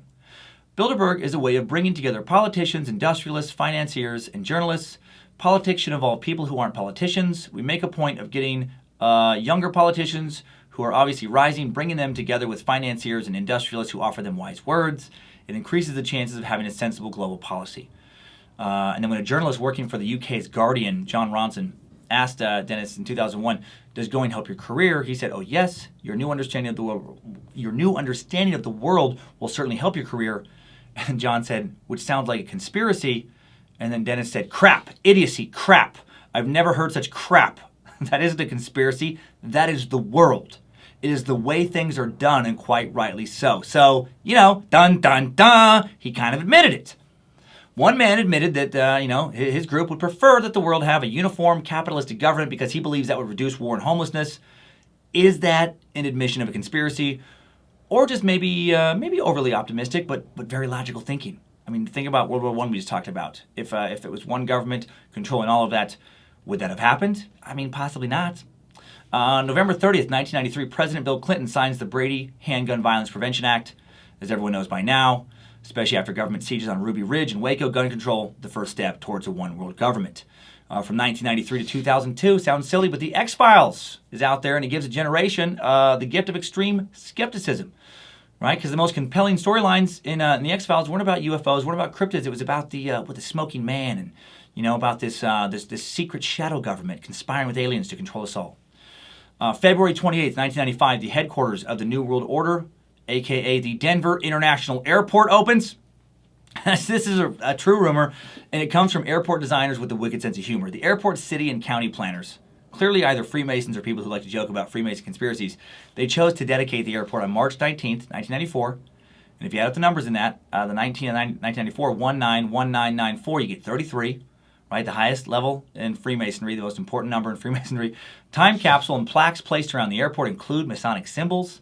They credit the New World Airport Commission. Hilarious. It's actually on some plaques. The airport's website, flydenver.com, has a section called The Denver Files about its conspiracies. It addresses the airport building costs being more expensive than originally thought, and blaming that on they didn't account for the construction of Illuminati headquarters. So are they just joking around, or are they hiding the truth in plain sight? Wake up, sheeple! They mock you! Stand up to your reptilian masters. Dig! Dig beneath the Denver airport until you find the truth. Actually, how great would it be to read a story about a dude who gets arrested for digging a tunnel under the Denver airport to find lizards? 2 years to the day after the end of the Waco siege, on April 19th, 1995, Timothy McVeigh, New World Order believer who had actually gone and watched the standoff in Waco between the Branch Davidians and the federal authorities, he and his conspirators detonated a truck bomb outside the Alfred F. Murrah Federal Building in Oklahoma City, an innocuous bureaucratic building that McVeigh, weaned on pro-militia literature, takes to be an expression of tyrannical governmental overreach. The blast kills 168 people, making it the bloodiest act of homegrown terrorism up until that point in U.S. history. And he does that to try and kickstart a NWO counter-revolution. November 21st, 1995, Prodigy raps on a remix of LL Cool J's I Shot Ya, saying, Illuminati want my mind, soul in my body, secret society trying to keep their eye on me. NWO paranoia infects hip-hop throughout the 90s. Artists such as KRS-One, Poor Righteous Teachers, Wu-Tang Clan, Tupac reimagined the anti-establishment themes of the late 80s, with this New World Order theme. On July 7th, 1996, a break in the televised feed, there's a break in this televised feed, and then there's an ominous warning on a lot of people's TV screens that says the following announcement has been paid for by the New World Order. I think I actually saw this when it came out. A brotherhood of renegade wrestlers stage a hostile takeover of the ring, and World Championship Wrestling launches the New World Order. One of the most successful storylines in the sports history. So just Sunday, brother, the New World Order is coming for you. Better call the Rothschilds, Ric Flair. Get your Bilderberger buddies down to the ring, Shawn Michaels, and tell them that Hulkamania may be dead, brother, but now from the ashes, the New World Order has risen, and no one's safe from my 24-inch pythons, pressing you up and tossing you out of the ring, brother. You're with us, you're against us, brother. Y2K's coming. Woo!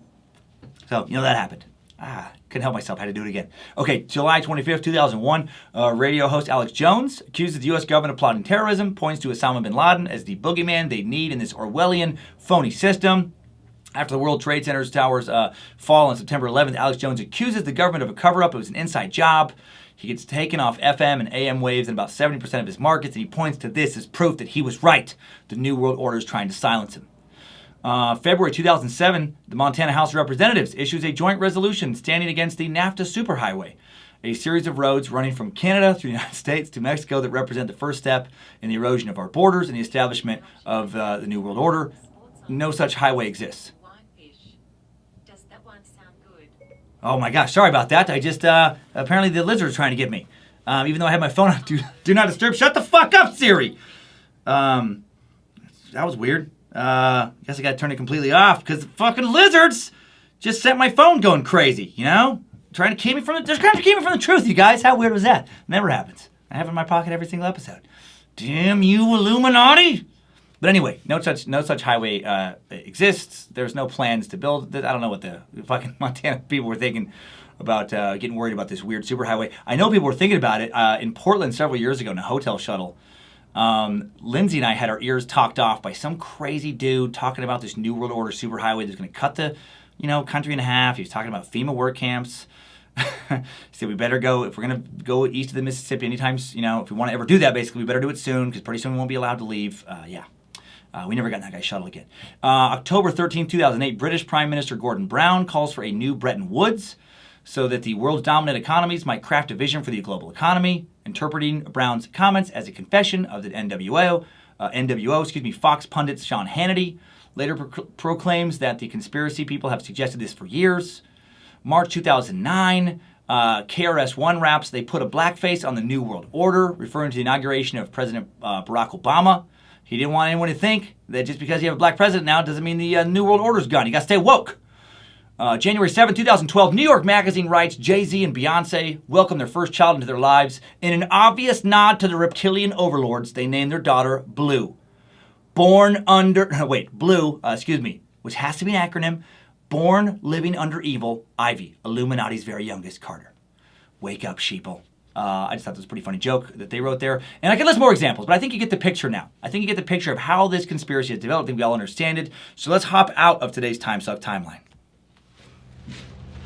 Good job, soldier. You made it back. Barely.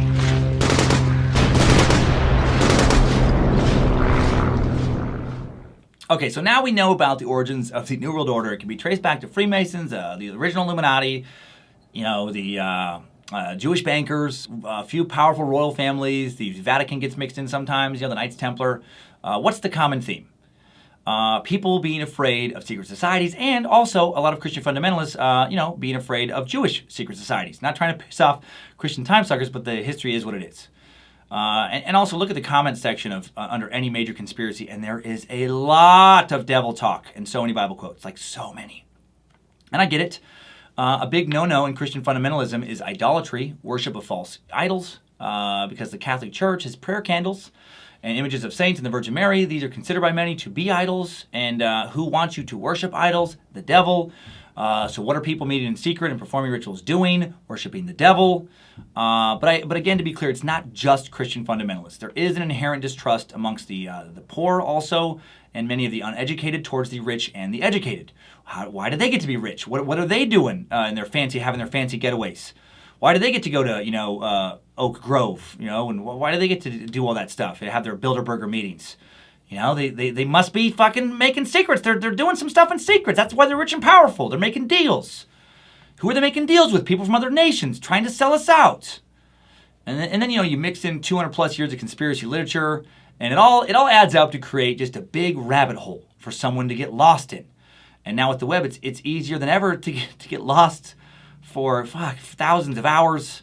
The never-ending discussion of this stuff, where people can just continually throw out more evidence and add to the mythology, out for more proof, for others to read or watch. And now let's have some fun with all this proof, because there is a lot of fun stuff out there. For, again, a special edition, Reverend Dr. Joe Paisley is going to be here for today's Idiots of the Internet. Idiots of the Internet. All right, today's video, Joe and I are going to be talking about, introduce him in a second, is the New World Order, a 6,000-year history, uploaded by UFO TV, so you know it's going to be good. Yes. The Disclosure Network on October 2nd, 2013, 4,465,229 views as of November 13th, 2018, over 25,000 likes, 2,600 dislikes, and over 6,300 comments. And I would say easily, looking through a lot of them, 95% plus are very pro-NWO, in that they think the NWO is for sure real, and that you're an idiot if you don't open your eyes and see the truth. And in the description of this video is now presenting a detailed and complete 6,000-year history of the New World Order and the Illuminati. Includes the history of the secret societies, ancient beliefs, and the matrix of control that has shaped human history for thousands of years. Also includes, for the first time, a documented history of the true birth of the Illuminati and finally its effect on the world today. And welcome everybody. You're listening. We got this on video as well. Joe Paisley, Joe motherfucking Paisley. He's right here. He's right here. We're sitting next to each other. Hi. And many of you who listen regularly, obviously you know that Joe does he produces the show, does the sound. And sometime next year, we're going to be doing our own show together. I know. I'm looking forward to it. Yep, we're wrapping up stuff on the app, getting everything tied up. We're not going to jump the gun. We're getting things short up. We're already brainstorming a show. I don't even want to give it the name away because I don't want someone to take it. And don't do it. Don't take it. Don't take our name. Don't put your mouth out there. But it'll be a much more beefed out version of the Idiots of the Internet segment. Because I always envisioned it as being more fun with another person. Joe's a funny dude, smart dude. And you and I have been talking all week about this episode about you were raised in Idaho as well. Yeah. And just this conspiratorial kind of way of thinking. And I like what you were saying earlier before we get into the comments about who do you know in your life that's really good at keeping secrets? Yeah, I mean, maybe a person, but when the secret has to do with world domination, right?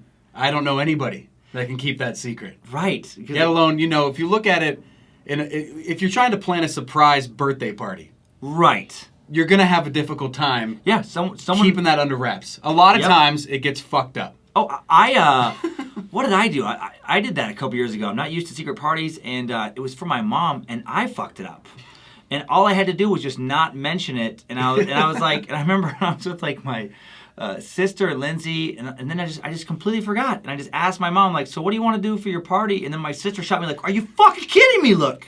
God damn it, Dad! And I was like, in Christmas, I switched it. Luckily, she didn't pick up, like I switched it. But I mean, she had told, I think there was maybe 8 of us tops who knew about this.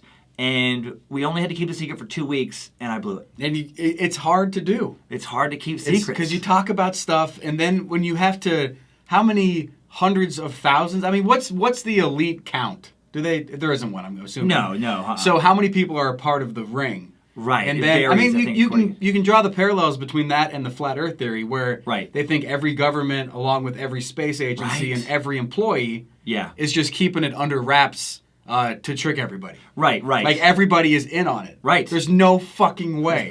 Somebody's gonna blow it. And like the flat Earth you brought up, the New World Order conspiracy is similar in the sense that, not all flat earthers agree on what the flat Earth conspiracy is. Yeah. There's a lot of disagreement over like who's trying to trick us, why they're trying to trick us, what the trick actually is, how the flat Earth works scientifically. Same with the New World Order. It's like some people believe it's like these agents of Satan. Some people believe it's aliens. Some people believe it's like the UN.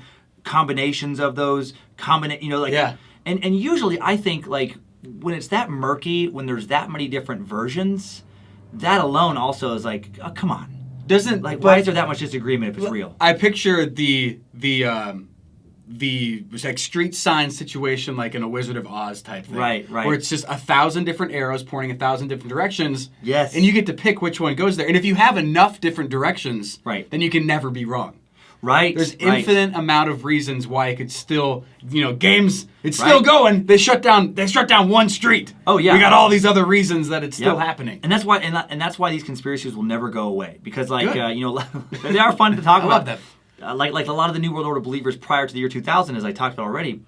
Y2K was supposed to be the date. That's when a lot of people in print predicted here's when the takeover is going to happen. And then what is always amazing to me with these things is like the next day. No one's out. They're like, oh, okay, they tricked us again. They thought it because when it's a secret. God, that was funny. When it's a secret group that no one can find. It was the canned food business. Right. That planned the 2K. Well, I think I read about that one time. Oh, seriously? Yeah, that was their whole push. Because then everybody had to buy non-perishable foods. Oh my god, genius. Yeah, it was. Those are the kind of conspiracies I believe in. I believe in like a business trying to exploit paranoia to make a lot of money. Yeah. But I don't believe in... Yeah, but it is interesting, like with a secret group like this, you never get to disprove it. Mm-hmm. It's and which is what parallels religious thinking. You never get to disprove anyone's God. Mm-hmm. You never get to disprove a secret organization that the nature of it is that it's secret. Yeah. It's like, well, yeah, that's why you don't get it, because they're fucking shadows, dude. It doesn't make sense. Yeah, because it's fucking secret. Not supposed to make sense. If it did, then it wouldn't be a secret. Okay, so let's do this. I wanted to do something different on this one. Usually, as you know, listen to the show, I kind of cherry pick around and just find random comments. But I wanted to give like the tone of this, and so I swear to you, I mean, I guess people could look at this video themselves. I gave the name of it and everything already. I just went through the first, I believe it was 20. Originally I was going to do 10. I think I opened up to 15 comments. Okay. You found a happy medium. Yeah, I found a happy medium. Okay. Let me see. Yes. Oh, okay. Yes. Okay. I guess we'll find out here because I wrote my notes and I changed my mind. But anyway, all these are sequential. These are just the first ones I saw, not just picking. So it starts off with Jane JT, user Jane JT, who says, so basically if we stopped using money, their power would cease. Sure, we might be a little uncomfortable for a while, but it is definitely possible to live without money. If we all did it, we would take away their power. There's actually enough resources and combined skills for everyone on this planet to live comfortably. I love fucking idiot solutions like this, where some guy just, spitball and is like, why don't we just, hey, why don't we stop using money and just, barter?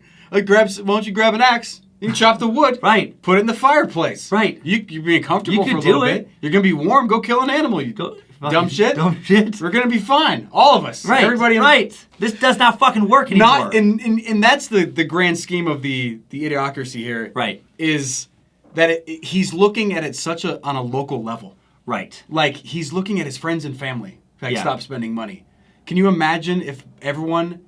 everybody just stopped spending, just said, fuck it. Right. Who wants a fur coat? I'll trade you for a pancake. And if you're living in like New York City or San Francisco, it's like, there's not enough.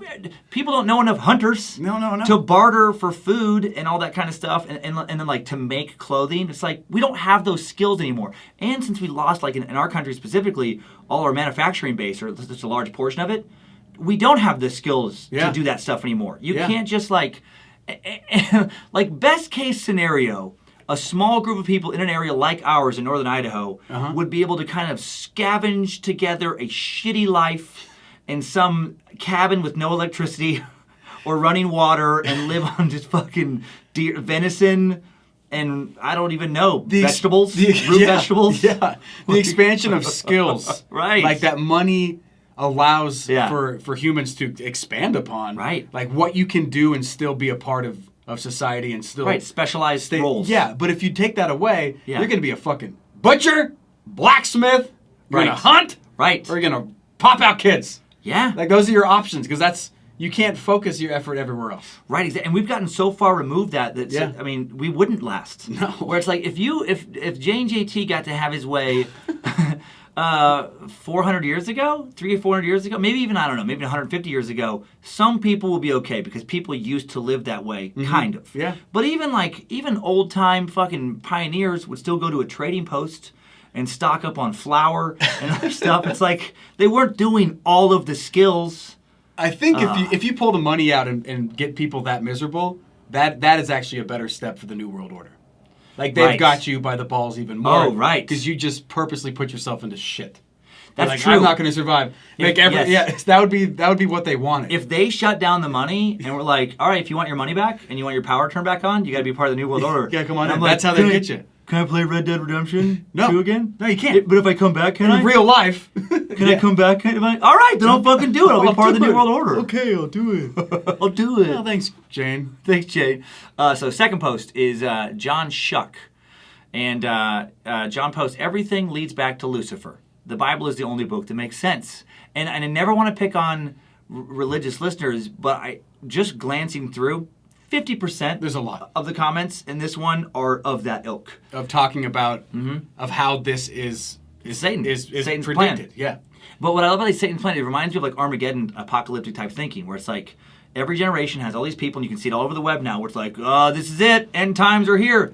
No, asshole. Everyone has been saying that, or not everyone. Fucking wackadoodles have been screaming that every generation for almost 2,000 years. And I always and they're always wrong. Yeah, they're always wrong. You picture the progression of the I'm drawing a blank on the name of the book, where everyone is a number. Right, where that's talked about. Okay. And that has happened forever. Oh, that's right. The mark of the beast is going to be the number. Yes. So everyone is just defined by a number. Right. And so first it was bank accounts. Right. Then it was phone numbers. Is it 1984? Then it was credit card. Yeah, maybe. Maybe I can't remember. But yeah, one of those kind of. Yeah, and then credit cards, and then you talk about the chip implants. It's forever evolving. But the fact of the matter is identifying by a number is just how you can sort shit. Right. There's a lot of most people. Efficient way. And you've had a social security number tied to your name for how long? Right. I mean, so you can find other ways to progress it and tie it into the Bible. Right. Right. Because it does have it's such a blanket statement. You can find a way to tie everything into it. I just like, what a weird way to live, just to be like, it's coming, it's coming.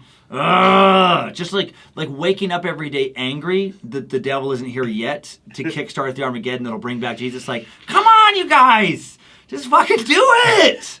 Got these fucking guns locked up. Why aren't the locusts buzzing around? Come on. Canned corn. Got my greens. My wife left me. My kids don't talk to me. All I have left is Armageddon.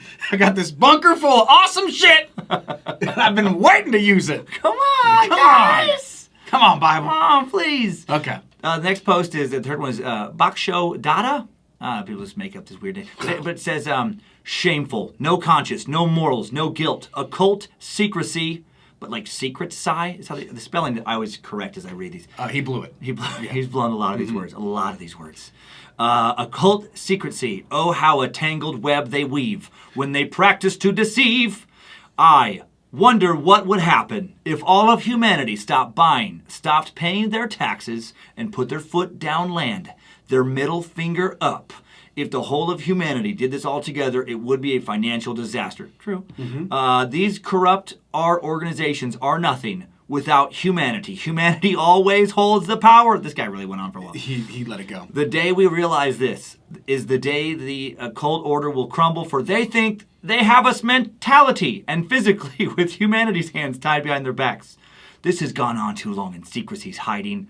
I love how you spell secrecy. I like how he spelled all of this. It's awful. Hiding everything from humanity, but no longer. If humanity really knew, these places would have been burned down. If there was real justice in these world, these organizations would have been thrown in prison for absolutely everything in the law book. You guys are charged with everything. If only law was used correctly and not rewritten again and again, so this corruption goes on. This is not the vision God intended for his children. There it is. There it is. The world has become so corrupt by man's greed. It is too corrupt. It is too corrupt to save. He's not freaking on his twos or any of this. This day this is wiped away from this world will be the day darkness shall leave this world. It sickens me how much humanity has suffered because of these corrupt evil corporations. JFK. Look at that segue. No, I just like what he did here. JFK Kennedy. The K is for fucking Kennedy. It's like when people say "rest in peace," like, but then "rip." Oh, in peace. Yeah. Right. Rip in peace. JFK Kennedy was trying to be straight up with humanity, and they silenced him for good. Humanity was meant to live in the light, not in the darkness, but I believe in God's wisdom. They will be dealt accordingly to their deeds. It is a matter of time. And people are waking up more and more. Their corruption and justice will be done in favor for humanity's suffering by God. Thanks, Bach Show, for that, whatever the fuck that was. Oh, that hurt. That hurt to look at. So much of this on the comments on the web too, where it's like, man, maybe spend a little more time, getting like a sixth grade equivalent education as far as knowing how to write. Like my daughter can write so much more eloquently like this in the fifth grade. Like come on. Like you can understand the wrong. There, right, in your but constant, but just organizations, right, and the commas, and when things run together like that, and when you tie it to the message, where it's like this person, and there's no way to say this, so it's not like a dick, but like they're clearly very uneducated, which is why they think shit like this, because they're being held down. Because they're being held down by the Illuminati. Fucking kicked him out of school in 8th grade. Took away his pencils. The Illuminati. Fucking one day he had a best pencil, like a number 2, very sharp, solid mechanical. Oh yeah, okay, even better. He had a mechanical pencil. It was his favorite thing in the world. All he wanted to do was learn. And then some lizard overlord was like, "Give me that." Start eating the lead out of it. Give me that knowledge. I don't have any refills. I can't do it again. Guess I'll be dumb forever. It's crazy. Oh, next one. 4th post by J-Dor D. Yeshua, I've never seen it spelled that way. It's like Yahweh, but whatever. That's a weird spelling. Maybe I just don't know it, but YESHUA, and then in parenthetical, Jesus Christ, is the way to the truth and the life. Okay, so another one of those. 5th by Beverly Brown. It is so sad that people do not read the Holy Bible. It tells mankind that the New World Order is coming in the book of Revelation. Okay. 6th post by For Jesus for Eternity. They do not finance wars. They steal taxpayer money to create wars. Okay. I mean, people don't know me yet, but I mean, I'm Catholic. Okay, yeah. And I've been, have my special middle names. Oh, right. Lindsay does too, by the way. Yeah. Lindsay Marie so Faith. I have all that, but if you look at what she just wrote, for Jesus, for eternity, they do not finance wars, they steal taxpayers' money to create wars. Right. I mean, you could say that you just described religion. Oh, right. I mean, in a sense of a lot of big things, that create wars to benefit themselves. And you talked a little bit about that earlier on. Yeah. And so, that puts you out in my mind when you read that. It's like, well, don't talk about starting wars. Against when you're because the Catholic Church has funded a lot of wars, as have other people, or people have used the guise of religion to. And I do think with this kind of like thoughts, I mean. I do believe that governments do shitty things to start wars that benefit the people in power, that benefit their corporations. Like I was one of those people with like the Gulf War where it's like Cheney and Halliburton. I was like, well, that's fucking convenient. You get to be part of the administration that declares this war, and then the corporation, that you were the CEO, I believe, or one of the heads of, if not the head, I think, gets to benefit greatly from government contracts. I won't go so far as to say like all of this was manufactured to create that to happen. But people are opportunists just in general, like that. And if you were given the financial incentive to like, all right, well, we don't like these people anyway, and they are doing bad stuff, and if we declare war, you'll make $1 billion. I think almost everybody would rationalize it at that point, be like, okay, that sounds fine. I mean, but they're bad, right? Yeah. Okay. Terrible They're terrible people. Fucking let's do it. Yeah, there's situations that lend if you're in a place of power, I guess it'd be difficult to just say no. Yeah. So sometimes I think that conspiracy theorists put unrealistic expectations on other humans who are just in charge of stuff. Where it's like, I bet a lot of the people throwing the conspiracies around, like if they were in charge, would do a lot of the same things that they point to as like, aha, back in this new world order. No, human nature. Reminds me of one of my favorite sayings, which is, money is the root of all evil. Yeah, so true. That's just something poor people say. Who said that? No, that's just right. Yes. I don't know where I've been saying it. I feel like since I was a teenager, I heard it somewhere. I heard it somewhere too. Nah, it's just something poor people say. Yeah, some stand-up. I think some comic might. Oh, really? I think some comic might. Nah, that's what poor people say. Yeah, because I think it wasn't comic. It was Daniel Tosh or somebody. Maybe. But but yes, I think there's a lot of truth there too, because yeah, you don't know until you're there. Then you're like, oh, okay. But until you have it, you hate them. Right. I get it. All right. Yeah. And that's I think I bring this up later in today's episode, but it's like when people just they never get to be around people with money. Like, I'm not wealthy, but I have worked with a lot of comics who are wealthy, because there's this attitude like, well, the new world order won't let you succeed. But I've met people 10, 15 years ago who were just the same as me, just traveling comic, paying their bills. Who now are fucking millionaires. Yeah. And I'm like, no, they didn't hold them back. It happened. They found a way. How did they do it? They gave their souls. They gave in. They had a baby, and they let one of the lizards eat it. Oh, classic gateway drug. Classic gateway move. The seventh post by Ferg saying governments are the biggest serial killers since recorded history. I've seen variations out on the web. It always kind of like, oh, dude, shut up. Okay. It's like, yes, wars are started, but that's different than fucking Dahmer trying to make sex zombies. They're not serial killers. Like, yes, death happens because of what? Because of nations fighting, and wars have been manipulated. But okay. But straight up, like, serial to killers? that comparison. Yeah, that's just an easy thing to shock values. Eighth post by Richard Picone, who says, we didn't listen to Eisenhower in 1951, or Kennedy in 1961, or Nixon in 1971. Now, to bring everyone up to, I did do research on this. Okay.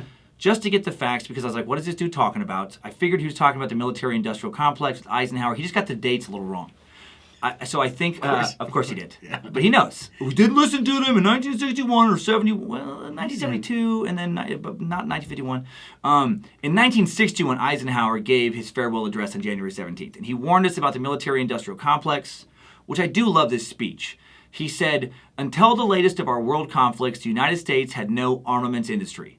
Right? And this is coming, a decade and a half after almost World War II. American makers of plowshares could, with time and as required, make swords as well. But we can no longer risk emergency improvisation of national defense.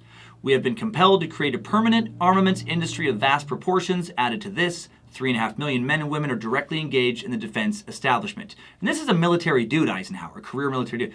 We annually spend on military security alone more than the net income of all United States corporations. Now this conjunction of an immense military establishment and a large arms industry is new in the American experience. The total influence, economic, political, even spiritual, is felt in every city, every state house, every office of the federal government. We recognize the imperative need for this development, yet we must not fail to comprehend its grave implications. Our toil, resources, and livelihood are all involved, so is the very structure of our society. In the councils of government, we must guard against the acquisition of unwarranted influence, whether sought or unsought by the military-industrial complex. So, he's warning about don't give in to this big complex that can then dictate, wars going forward because we got all these weapons, we got to use them. Mm-hmm. So he did warn about the military-industrial complex, which I am wary of in moments. And then JFK, a few months later, April 27th, 1961, so he had that year right, addressed the press, spoke to the American Newspaper Association at the Waldorf Astoria, that hotel in New York, and he said, the very word secrecy is repugnant in a free and open society. And we are, as a people, inherently and historically opposed to secret societies, to secret oaths, and to secret proceedings. We decided long ago that the dangers of excessive and unwarranted concealment of pertinent facts far outweighed the dangers which are cited to justify it. He ends with our help, man will be what he was born to be, free and independent. Now, he was addressing the press, And he was just saying, like, yeah, we're not going to keep information from you because that's important. But conspiracy thinkers say, like, see, he was referencing the Illuminati. Sure. Because he talked about secret societies. The side note Yeah. has nothing to do with anything. The last leg of that script, Yeah. Moretta, my band, uses to open up one of our tracks on our album. Are you serious? Yeah. That's fucking awesome, man. I know. So, looking at that in context. that's cool. And the reason we Yeah. used it is not Yeah. necessarily about, it's not really about that. It's more about helping each other out and Right. stopping the huge divide. Okay. But there's so many wonderful catchphrases in that little Yes. speech. Yes. That just makes it so, powerful to Yeah. hear. Yeah. If you've ever listened to it, you get it and you go, whoa. I have on YouTube, yeah. What's he talking? It's JFK. He knows what he's... Oh, powerful speaker, Yeah, man. he gets it, and I see why you could take that as like a huge Like a nod to the warning. Illuminati. Yeah. Exactly. Yeah. And I do agree with his, don't have a secret government. Tell me all your secrets. Tell me all your secrets. When's my birthday party? In 1972, not 71, Nixon said at a toast to the Chinese government at the Hall of People in Beijing, February 25th, he said the Great Wall is no longer, and he's addressing opening relations with China for trade and everything, like it's a new dawn of a new era. And he says the Great Wall is no longer a wall dividing China from the rest of the world, but it is a reminder of the fact that there are many walls still existing in the world which divide nations and peoples. The Great Wall is also a reminder that for a generation there has been a wall between the People's Republic of China and the United States of America. In these past 4 days, we have begun the process of removing the wall between us. We begin the talks recognizing that we have great differences, but we are determined that those differences not prevent us from living together in peace. You believe deeply in your system, and we believe just as deeply in our system. It is not our common beliefs that have brought us together here, but our common interests and our common hopes. The interest that each of us has to maintain our independence and the security of our peoples, and the hope that each of us has to build a new world order. In which nations and peoples with different systems and different values can live together in peace, respecting one another while disagreeing with one another, letting history rather than the battlefield be the judge of their different ideas. So, he's just saying, like, yeah, we're going to start working together. That's the new world order. So we're going to, work. You get to have your culture, we get to have ours. And it is interesting. I see this all the fucking time, especially when we talk about this in Secret Suck and the Third Eye of Ike stuff. These conspiracy people, they will throw out things as if they're fact. Hey, they warned us about this exactly, and ding, ding, ding. And it'll be, no, they reference phrases that you're using. Yeah, it's and you're similar to what you're saying. It's nice words that you like. Right, nice words that you like that you have shoehorned into your own paranoid narrative. Yeah. That happens all the time. David Icke in his speeches, I've researched it. He will take somebody's quotes, but it'll be one part will be something they said like in 1963, and then another part will be something they said in like 1978, and a third part in 1982, and he will Frankenstein all of them together in one phrase, completely out of context, that pushes a narrative that person saying all those three things never meant to be compiled. Well, that's what they were saying. They were just waiting for the right mind to find David to Icke. put it all together. They were throwing out breadcrumbs. Yeah, they're like, here. They were too scared to say it outright because the lizards. I'm going to say something else in 5 years. It goes with Pay attention. Paste it right here. Squint your eyes, see the truth. Put them together. Connect the dots. Wake up, sheeple. Come on. Ninth post, Nikona Wilson. Everything is a lie all these years. All right, you watch one fucking YouTube video. She's right. She's right. Yeah. It's all a lie, you guys. Everything. I wish right now I could just rip off my own face and reveal a lizard head and be like, ha ha! We'll get the budget for that. Okay. Eventually. 10th post by Mark Wooters. In what kind of sick world do we live? Whoa. How many exclamation 1, points? 2, 3, 4, 5, 6, 7, 8, 9, 10, 11. And no question marks. No. 11 exclamation points. In what kind of sick world do we live would be a question. Like you're asking, what kind of sick world do we live in? His is just a new kind of phrase. And what kind of sick world do we live? What kind of sick world do we live? Like he's running by naked at a football game. No answer needed. Yeah. He's not just statement. He's just letting you know. What kind of sick world do we live? 11th post by Sarah Thomas. The world is so wicked and the elite so secretive and fooling the masses whilst dabbling in the occult. I'm guessing occult. And yet atheists scream there's no God. What a frustrating and wretched world. Whew. Now that person would be fucking fun to hang out with. Where she's mad at you for not waking up and smelling the Satan. Like, why can't, he's all around us. Pull your head out. Come on. Wake up. It's unreal. It's unreal. Come on. 12th post by Lee Rodriguez noticed that all presidents that went against the NWO were killed. Okay? And JFK was one who stood up for the real USA. Amen to those who honor the Lord Jesus Christ. Why do they always have to fucking throw in that thing at the end? And I notice that all presidents that went against, he doesn't name them. No, just all of them. He knows. Hey guys, just want to remind you, remember all the presidents who stood up against the New World Order were all killed. All that, if they've died, yeah, they got it. And I guarantee you, if you met that guy in real life, and you're like, which one's Lee? All of them. Lincoln? All of them. But specifically, which president? He'd start naming presidents and weren't even presidents. He'd be like, Franklin. Benjamin Franklin. Remember the key? He did the key on the kite. The kite president. President Jordan. President Jordan. President Michael Jordan. But he's still alive and wasn't president. He was replaced by a lizard. You can't jump that high without lizard legs. Come on, dude. Wake up. Come on now. 13th post by Martha Williams, 15 minutes in and so much disinformation. So that's the first one that's like, what the fuck, you guys? Which, by the way, if you watch the video, yeah, just by the logo at the beginning, you know what you're in for. Right. That late 80s, early 90s, like just found out how to make a 3D thing. Yeah. Until you made one. That's so it. Good. Ooh, UFO. Oh, and this was my favorite one in the first 20. 14th post by Cardi Key. What the fuck am I doing here at 1 a.m.? And this shit is getting interested. I probably meant interesting. Actually, I searched for NWO linked with WWE, so he wanted the brother. Come on, Sunday. Here, Cardi. He goes, I've spent nearly over an hour. Oh, God help me. I've been there. And I have too. I'm like, why have I wasted this much time? I was just looking up how to fix my dishwasher. I love trying to go to bed, and I'm like, just going to check some, some sports highlights. And then 2 hours later, I'm just on this fucking deep, weird place with, like New World Order or lizards. Looking up some sports highlights, and then before you know it, you're in a fantasy league, and you're in the middle of a draft. You're like, shit, how did I waste this? Oh, man. Finally, okay, so I did 15. 15th post by George Michael, who says, this is real history. There you go. He said it, so it's true. That's true. It's real history. Thank you. If you want real history, you go to UFO TV. Just by that brand, you're like, this is the real shit. This is good. What have I been doing? No more fake news here. This is it. UFO TV. They have a team of investigative journalists sharing Cheetos in a fucking... They understand. They're just in my best interest, and the ad in the video itself has about 17 ads placed inside of it. Yes. Yeah. There was a lot of people mad about the ads in this video. There were so many ads. I bet. Actually, that comes up in one of these comments. Oh, really? Here, because these are some juicier ones, I thought. User Kokol Partali posts, liars, it is not a New World Order. It is a Jewish world order. Nothing else. Wake up, people. So I just wanted to illustrate there were a lot of those when you dig deeper. It all comes back to the things I was talking about earlier.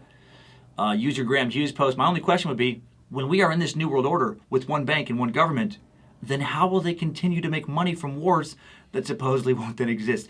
And this one just stumped all the people. They're like, yeah, but they control us. Like, no one can answer the question. Yeah, but now they have us. Yeah, it's over. It's over. But what about the fucking money? Because in that video, there's all this talk about how, it goes back to the Rothschilds and European families about manipulating countries into war, and that's how they make all their money. And I just love when someone introduces, reason. Like, yeah, but then there'll be no more war if we're on the same team. Yeah, but then that's... Okay. But listen, that's when they've won. Don't you get it? Yeah, but but they want money. What do they win? They won the winning thing. No, they don't need the money. They have all the money. They have it all. They have all the money. Well, they're gonna need more. What? That's what I love. Fuck out of here, Kevin. I loved all the logic holes when when they go back to the Feds, the Federal Reserve, they're always talking about but they're just printing all this money, and then they'll also talk about how they're part of the New World Order, and the basic goal is controlling all the money. But I'm like, let me get it straight. They print all the money, so that's unlimited. They have all the fucking money. They did it. But you still okay? All right, fair enough. Good point. And then user, this is regarding the commercial. User Tommy Allen posts 15 commercials, and I don't ever comment, but I feel like someone don't want people to watch this, or is it just me? Oh shit! He's twisted the commercials into the New World Order. that just brain fucked me. Like I was as I was reading it, I was like, oh yeah, I get what? Right. I love how you could take anything because the obvious thing to me is this UFO TV are exploiting people's paranoia to make a lot of YouTube revenue. To make a bunch of money. Yeah, 17 ads or whatever, 15 ads in a video that gets over 4 million views. You're gonna make some good coin. But he twists that into like, they're trying to make people not watch it because, commercials are the most effective way to shut down a fucking video. And it's, those are the fucking Illuminati. Oh, Tommy Allen, my new favorite. My new favorite idiot of today. Okay. I like that. Just 2 more here. 2 more. 210 sup posts. I love this one. It all started when that Lincoln Theater guy pulled the trigger and killed Lincoln. It's actually John Wilkes Booth killed Lincoln in the Ford Theater. What I love, he knows it involves the word Lincoln, and he knows that someone pulled a trigger, and that's all he knows. Oh, and location. It was in a theater. He knows it was a theater. Yeah. And he knows there's the word Lincoln, and he knows it involved a murder. It's like he was texting during history class, and that's just kind of what made it. He just looks, oh shit, someone shot, who's that? The hat? Who's the hat guy? Who's the hat? When someone shot the guy with the big hat who was in charge of stuff in that one theater. And what a weird president to associate with the New World Order. Oh, the guy who freed a lot of people? Yeah. He's He's part of the suppression? He What is. are you fucking talking? Well, just think, when you put it together with the commercials, then it makes sense. It was during the commercials at the theater. They took his big hat off. And the last one, user Callie Harley, I felt like gave me a nice place to end this on. I love this statement. Okay. She posted, people in the future will look back at this era as the golden age of bullocks.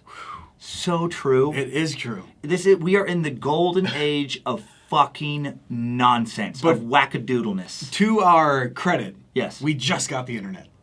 Right. We haven't had it that long. Oh, we just got it. Right. And it's fun. It's still a shiny new toy. It is. Right. How are we gonna use this power? Right now, we're still figuring that out. Right now, it's like fucking whatever I want. I'm gonna do with this shit.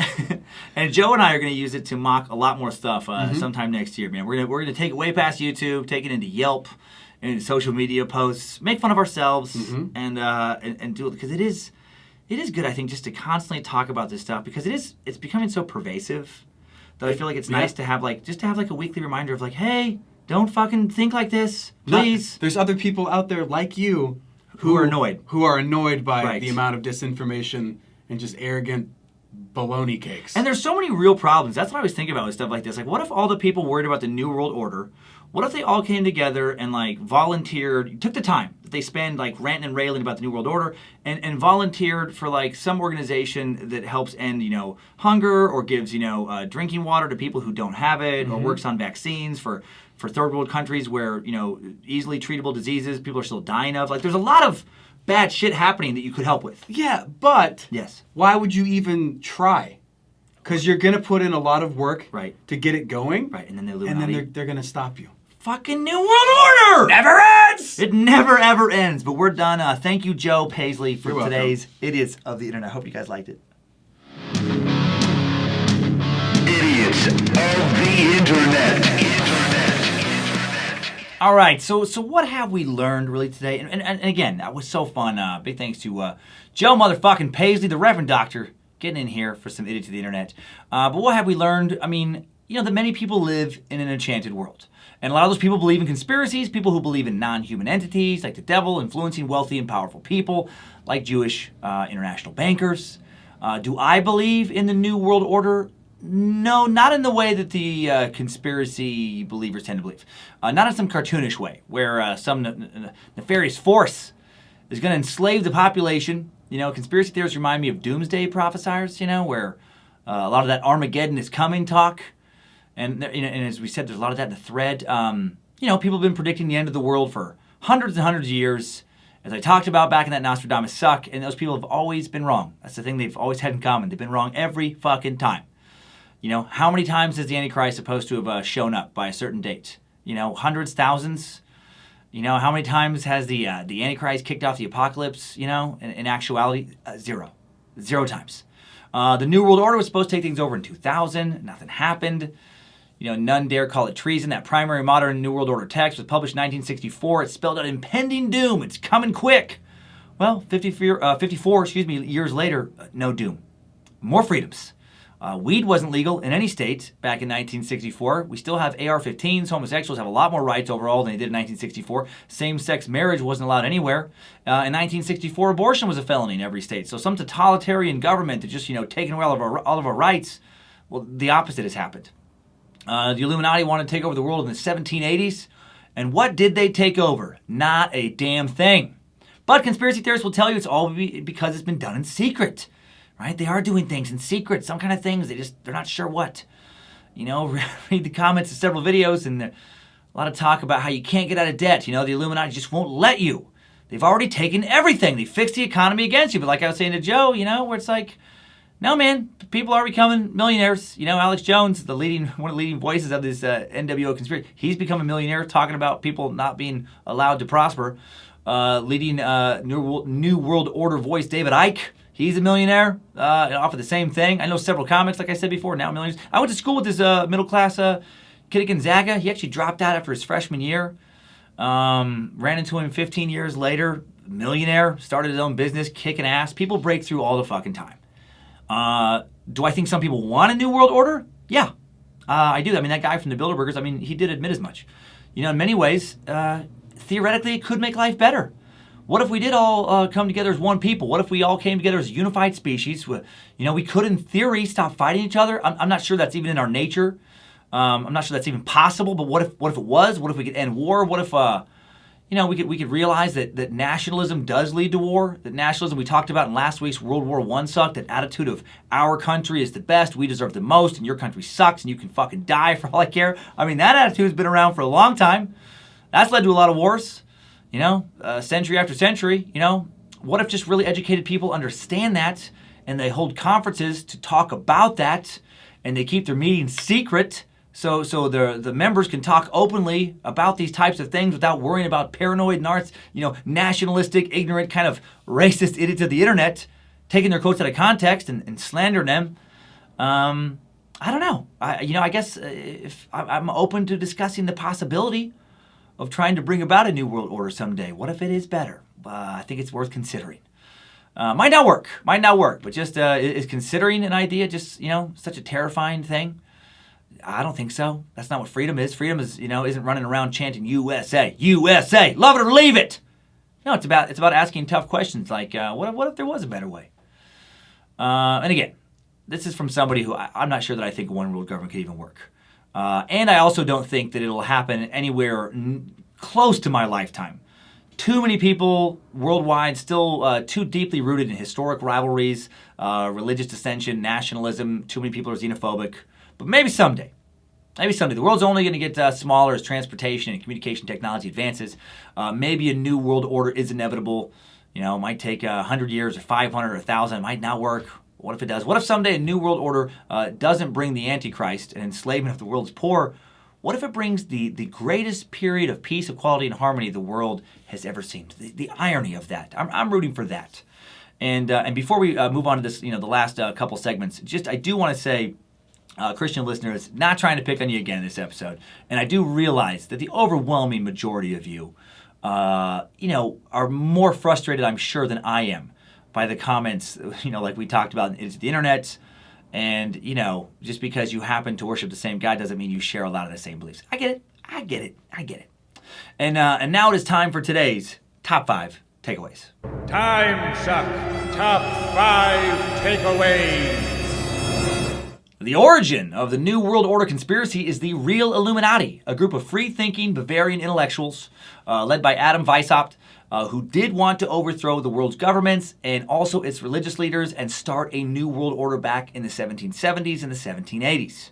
Number 2, another important piece of the origins of the New World Order is the early 20th century Russian anti-Semitic propaganda known as the Protocols of the Elders of Zion, first known to be circulated in 1903, determined to be plagiarized a few decades thereafter, but that didn't stop Hitler and Stalin from using it to turn their citizens against the Jewish people. And conspiracists still use it to fuel belief in a Jewish international banker conspiracy where they're manipulating the world's economies from the shadows.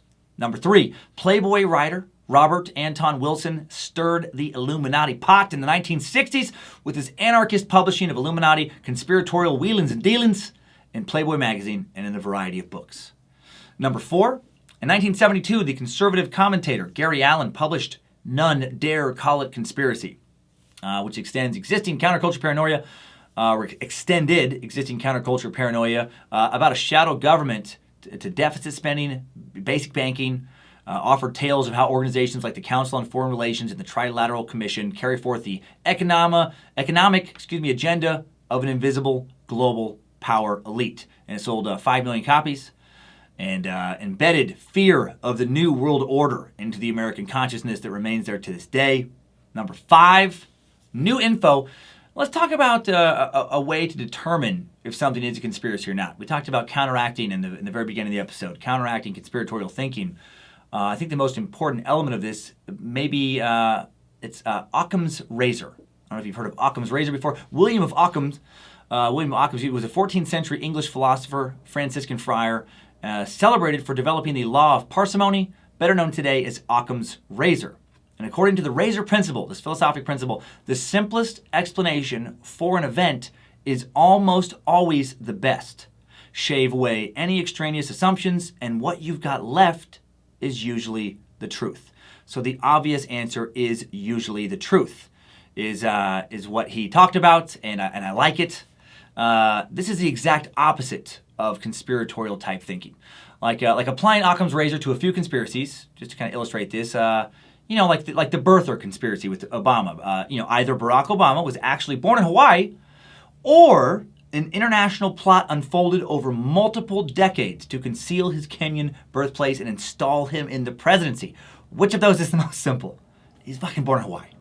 Either vaccines are safe and effective, or every major hospital and health organization in the entire world is part of covering up the fact that they actually cause autism. Either there is no new world order, and the world is full of various politicians, most of whom are trying to run their country to the best of their abilities, or there has been a lineage of secret rulers convincing a long succession of world leaders to do their bidding, and also fixing election after election after election and manipulating many different nations into war, manipulating the world's economy year after year after year, possibly worshiping demons or serving reptilians and engaged in a massive satanic pedophile ring like Pizzagate, and building secret fortresses, like the one that is supposedly under the Denver airport, and maybe even working with aliens known as the Greys and Area 51 in some type of X-Files scenario, and keeping it all hush-hush for centuries, unable to be proven by academics, but somehow constantly exposed by David Icke and Alex Jones, who did not have degrees, obviously, in investigative journalism. So one of those things is true. Shadow government is a sexy and interesting thought, but I just don't buy it. Thank you, Occam's razor. Timesuck Top 5 Takeaways. New World Order sucked. I look forward to the idiots of the internet eviscerating me in the comment section below this YouTube video. Thanks again to the Timesuck team, the High Priestess of Suck, Harmony Vellicamp, Jesse Guardian of Grammar Dobner, Reverend Dr. Joe Paisley, Timesuck High Priest Alex Dugan, the guys at Bit Elixir, those wizards, Danger Brain, those fantastic brand designers, Space Lizards and Merch Wizards, Access Apparel, Queen of the Suck, Lindsay Cummins. Another special thanks to OG Bojangles researcher Heather Knowledge Ninja Rylander. Sucking a feud next Monday. Maybe the most famous feud in American history. We're talking about the Family Feud, right? It's originally hosted. We're talking about the Hatfields and the McCoys. The Hatfields and the McCoys. I've been wanting to suck that for a long time. What was the source of this vicious and violent clash between the Hatfields and McCoys in the mid-19th century? During the most heated years of the feud, each family was ruled by a well-known patriarch. We had William Anderson Hatfield, known as Devil Anse. He had the appearance of a backwoods mountain dweller. By the 1870s, Devil Anse was an increasingly successful timber merchant who employed dozens of men, including some McCoys. On the other side of this feud stood Randolph Randall McCoy. Although not as prosperous as Devil Anse, Randolph owned some land and livestock, and both families lived along the Tug Fork of the Big Sandy River, which snaked along the boundary between Kentucky and West Virginia. First event in a decades-long feud was the 1865 murder of Randolph's brother, Asa Harmon McCoy, by the Logan Wildcats, a local militia group that counted Devilants and other Hatfields among its membership. Relations between the two families soured over the next decade before flaring again over a seemingly small matter of dispute over a hog. In 1878, Randolph McCoy accused Floyd Hatfield, cousin of Devilants, of stealing one of his hogs, a valuable commodity in a poor region. "You stole my hog! Hey, Floyd, you stole my hog! I want you to admit it, you son of a bitch!" He wouldn't admit it. And Floyd Hatfield's trial took place in McCoy territory, but was presided over by a cousin of Devilants, so they were in on it. And just like the New World Order, there's conspiracies. They all hinge on the testimony of star witness Bill Stanton, a McCoy relative married to a Hatfield. And Stanton testified in Floyd Hatfield's favor, and the McCoys were infuriated because Floyd was cleared of hog charges. 2 years later, Stanton was violently killed in a fracas with Sam and Paris McCoy, nephews of Randolph, and Sam stood trial for the murder but was acquitted for self-defense reasons, and the feud was on for real. Oh, look here now, I got some pig, taste this pig, every leg off of Hatfield McCoy's face. But many more family members will die. I will not talk in that voice that entire episode, I promise. So I hope you like it. I'm looking forward to it, and that's all you get about the Hatfields and McCoys until next week. It's time now for some Timesucker updates. Updates? Get your Timesucker updates. Kicking things off with an SOS from Timesucker Todd Larson, who wrote in recently with a heavy heart. Todd wrote, "My name is Todd Larson. I'm an OG space lizard and fellow Idahoan, and I could use some help. My beautiful wife of 23 years is going through chemotherapy for breast cancer. She is kicking cancer's ass, but the medical bills are kicking mine. I'm not one to usually ask for help, but being part of this awesome community you have built has taught me there are a lot of people out there who need help. And there are also a shit ton of awesome folks that are willing to help at a moment's notice. One of her awesome coworkers made a GoFundMe to help with medical costs. I'm no beggar. I have a full-time job. My wife Amanda works when the chemo isn't beating her down, but the cost of staying alive can kill you sometimes. I really appreciate all that you guys do. I fire up Timesuck on my way home from work, and it really helps me keep from losing my shit on crappy days. Here is the link. Thanks again for all you do. Beat that smoothie guy's ass." Well, thank you, Todd. I'm sorry you're going through some tough, terrible things. I am including the link in today's episode description so you can find Todd's GoFundMe account if you would like to help Timesuckers. So, yeah, man, cancer's a terrible, terrible thing. Hopefully one of these days before too long we will eliminate it. World War I update coming in from Lucas Weekly. Lucas writes, "Hello, Master of the Suck. I'm your humble servant, Lucas Weekly. Just finished the World War I Suck, and I felt it did a wonderful job giving a quick intro to World War I and its horrors." Absolutely. Yeah, an intro keyword, man. What was it? Dan Carlin, I think, did some 17-hour World War I. While I do love that you did what you did and understand you had a short time to cram a lot of there's a few things I have to disagree with. I've already emailed you about the jet fighters, which I will discuss in a second. Well, I was listening because jets were not yet invented yet. Correct. Should have said planes, biplanes, not jets. I just wasn't thinking about how those words were actually not interchangeable. I'll go on to clarify the 1914 Christmas truce and putting all the blame on Germany. While it may seem crazy to go around and play soccer and exchange gifts, this just shows that while the politics had each country killing each other, the average soldier could and did go above country politics to engage other humans, and I think this was a defining moment in human history. Yeah, I agree with that. I'm not opposed to that. I just thought it was weird. My other complaint is while it is easy to blame Germany for the war, I feel they do not deserve the level of blame they received. True, they were one of the first aggressors, but just like the other countries had alliances to uphold, and Russia and Germany both quickly reacted to the issues between Serbia and Austria-Hungary. While Germany was very militaristic, most European nations were, and Russia especially wanted to prove themselves after their loss to Japan, 1905. Again, not saying Germany had no blame, but I cannot put all the blame on them, especially when other countries who waged war with Germany got away with a lot less. Not to mention the harsh punishment placed on Germany was a key reason for Hitler's rise to power in World War II. Just some additional information from someone who has spent his short life so far trying to learn all I can about World War I and World War II. Your humble space lizard, Lucas. Thank you, Lucas.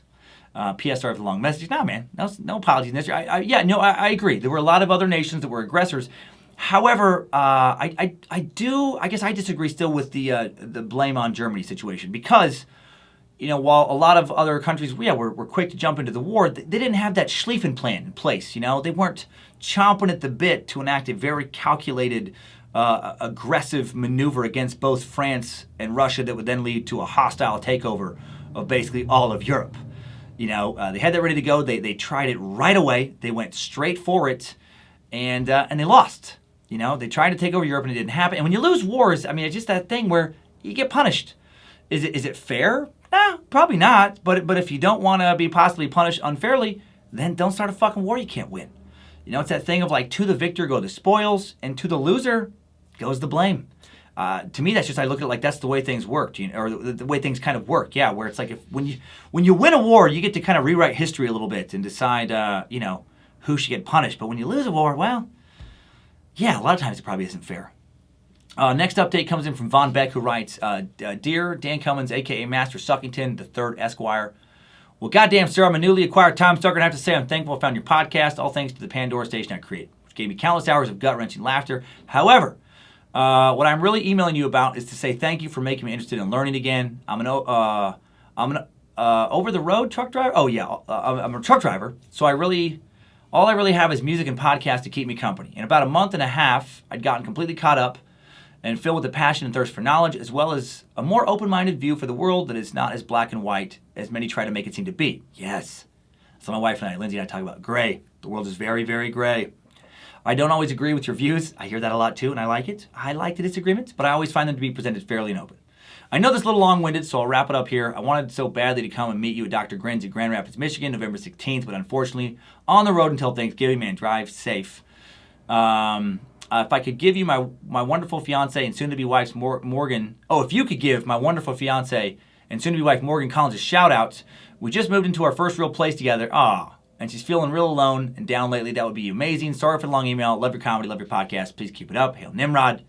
P.S. Remember, don't back to front it. You can't throw anything in a crock pot and hope for a stew that pleases company. I will say that's one of my favorite lines I've ever written for that fucked up joke on Chinese Affection album. Regards, your humble peasant, Von Beck. Man, drive safe, Von. And Morgan Collins, hang in there. I don't know what it's like. You know, I know that, things get lonely for Lindsay the same way where I'm gone touring. So hope you got some good girlfriends, just friends to pass the time with, and hope you like a certain amount of alone time. Watch all your shows. Vaughn isn't fucking ruining for you. You know, watch the shows you want to watch. He doesn't have to be there, interrupting you, trying to seduce you. Just you get to relax. Enjoy it, and thank you guys for listening. Another World War I suck date coming in from Jamie Yerby, who says, Suckmaster, over 2 hours of the suck. That's how my morning started. I must pull you back to task on your intro, where you state the new technologies included fighter jets. Lucifina must have clouded your mind. Yes, be gone, Lucifina! Jet fighters didn't come until World War II. Yep. As to cheese, I didn't know if it's available in the U.S., but try lactose-free. I do. The cheddar tastes exactly the same as normal cheddar, except without the gut-wrenching horror lactose brings. No, they're making some amazing progress with cheese. You made mention of the U-boat campaign. I feel the K-class submarines of the United Kingdom might be of interest. Oh. Of the 18 built, 6 sank. None were sank by German forces. 1 went down during sea trials, 1 after colliding with her own sister, 2 went down in a mass collision dubbed the Battle of May Island, 1 simply disappeared during a mock battle. The last one managed to sink while in port after the war. Only 1 successfully engaged the enemy, but failed to sink the vessel as the torpedo warhead did not go off. All in all, the class was a heroic failure, proving far more dangerous to their own crew than the Germans. Thank you for all your hard work, and I can't wait for the next installment, Lauren. Thank you, Lauren. That's a great update. What a fucking bummer. That would be like all this time, all these scientists, all these manpower, working towards getting this thing built, and then you do test runs and everything, and it couldn't be more of a colossal failure. What a bummer. We got an email now from update from John Huchin. Saying, Master Sucker, I want to take a moment to thank you for acknowledging veterans, and particularly the Green Beret Association during your most recent suck. Oh, absolutely, man. We love those guys. As Green Berets, we generally don't say much or bring attention to ourselves. Our motto is the quiet professionals. And the community generally frowns upon making our exploits and accomplishments known to the public. I am grateful you chose the Green Beret Association for this month's Timesuck donation. They've been there when we've honored and buried our dead and helped others make the difficult transition to civilian life after their time in the regiment has come to an end. Thanks for doing us a solid by bringing attention to their cause, John. Yeah, man, thank you. Thank you for your service. Thank you for being part of such a fantastic organization that I'll never be able to fully comprehend. And so, absolutely, man, what we did was very, very, very tiny. What they do is huge. So glad to be a tiny part of helping an enormously helpful organization. And last one, this came in from Flaccid Shamecock Ray, is the name that showed up from the app. Hey, Dan, first off, we are huge fans of Timesuck. Anyway, just write in about one of your sponsors and to tell you the story of how it saved my life. So recently I heard you featuring the Chikatilo Wrestling Academy, and I decided to sign up and hopefully get in shape. I went down to my local gym. I got to say, pretty simple registration form. It didn't even ask for any information at all. It was a piece of paper that asked if I liked walking in the woods and vodka. I did think this was odd. Soon went to ask him what's up with this, and the instructor just yelled, "What is problem? You want to fight like bear or like chicken jaw?" I meekly said bear, and he said, is right, fuck chicken jaw. Anyway, the classes were a tad on the pricey side, but they were worth every penny. So last Saturday, I was out in the town and me and a few buddies were having drinks at a local bar. As the night went on, we were feeling no pain and we were getting pretty loud. Another group of guys, I guess, was getting really angry at us for whatever reason. Maybe it was my buddy Chris's relentless takeover of the jukebox and constant Michael motherfucking McDonalding. "Ya'll be there." Whoa, whoa, whoa. Playing, perhaps it was the constant sing-along at full volume. Either way, it got pretty heated pretty quickly, and I decided to put my Chikatilo wrestling into action, so I immediately tackled one of the dudes and used the signature move, the flaccid shamecock. I stripped off all my clothes and just started screaming, "Flaccid shamecock! Flaccid shamecock! Flaccid shamecock!" over and over. And amazingly, the guy got up and screamed, "What the fuck is wrong with you?" and ran out of the bar. Oddly enough, we were definitely asked to leave and never to come back. But honestly, it was worth it. I can't tell you how thankful I am that you have such a wonderful sponsor. So thanks to Timesuck and the Chikatilo Wrestling Academy. Love the show. Keep it up. Keep up the awesome work. Thanks, Ray. Well, Ray, I'm glad, man, that the defense techniques you learned from Chikatilo's Wrestling Academy saved your life. They're unorthodox. They are unorthodox. I'm glad you didn't have to use the pelvic thrusting of holding you down and thrusting with the pelvis and the soft and the limp terror until you cannot resist. I don't know what I'm saying right now, but I know it's been a while since I took a class. But I'm glad it works. Thank you, everyone, for the knowledge and support. And that is it for today. Next time, suckers. I needed that. We all did. Have a good week, everybody. Try not to let a secret shadow government hold you under their world-manipulating thumb this week. Wake up, sheeple! Sunday, Sunday, Sunday, brother, the New World Order. And keep on sucking.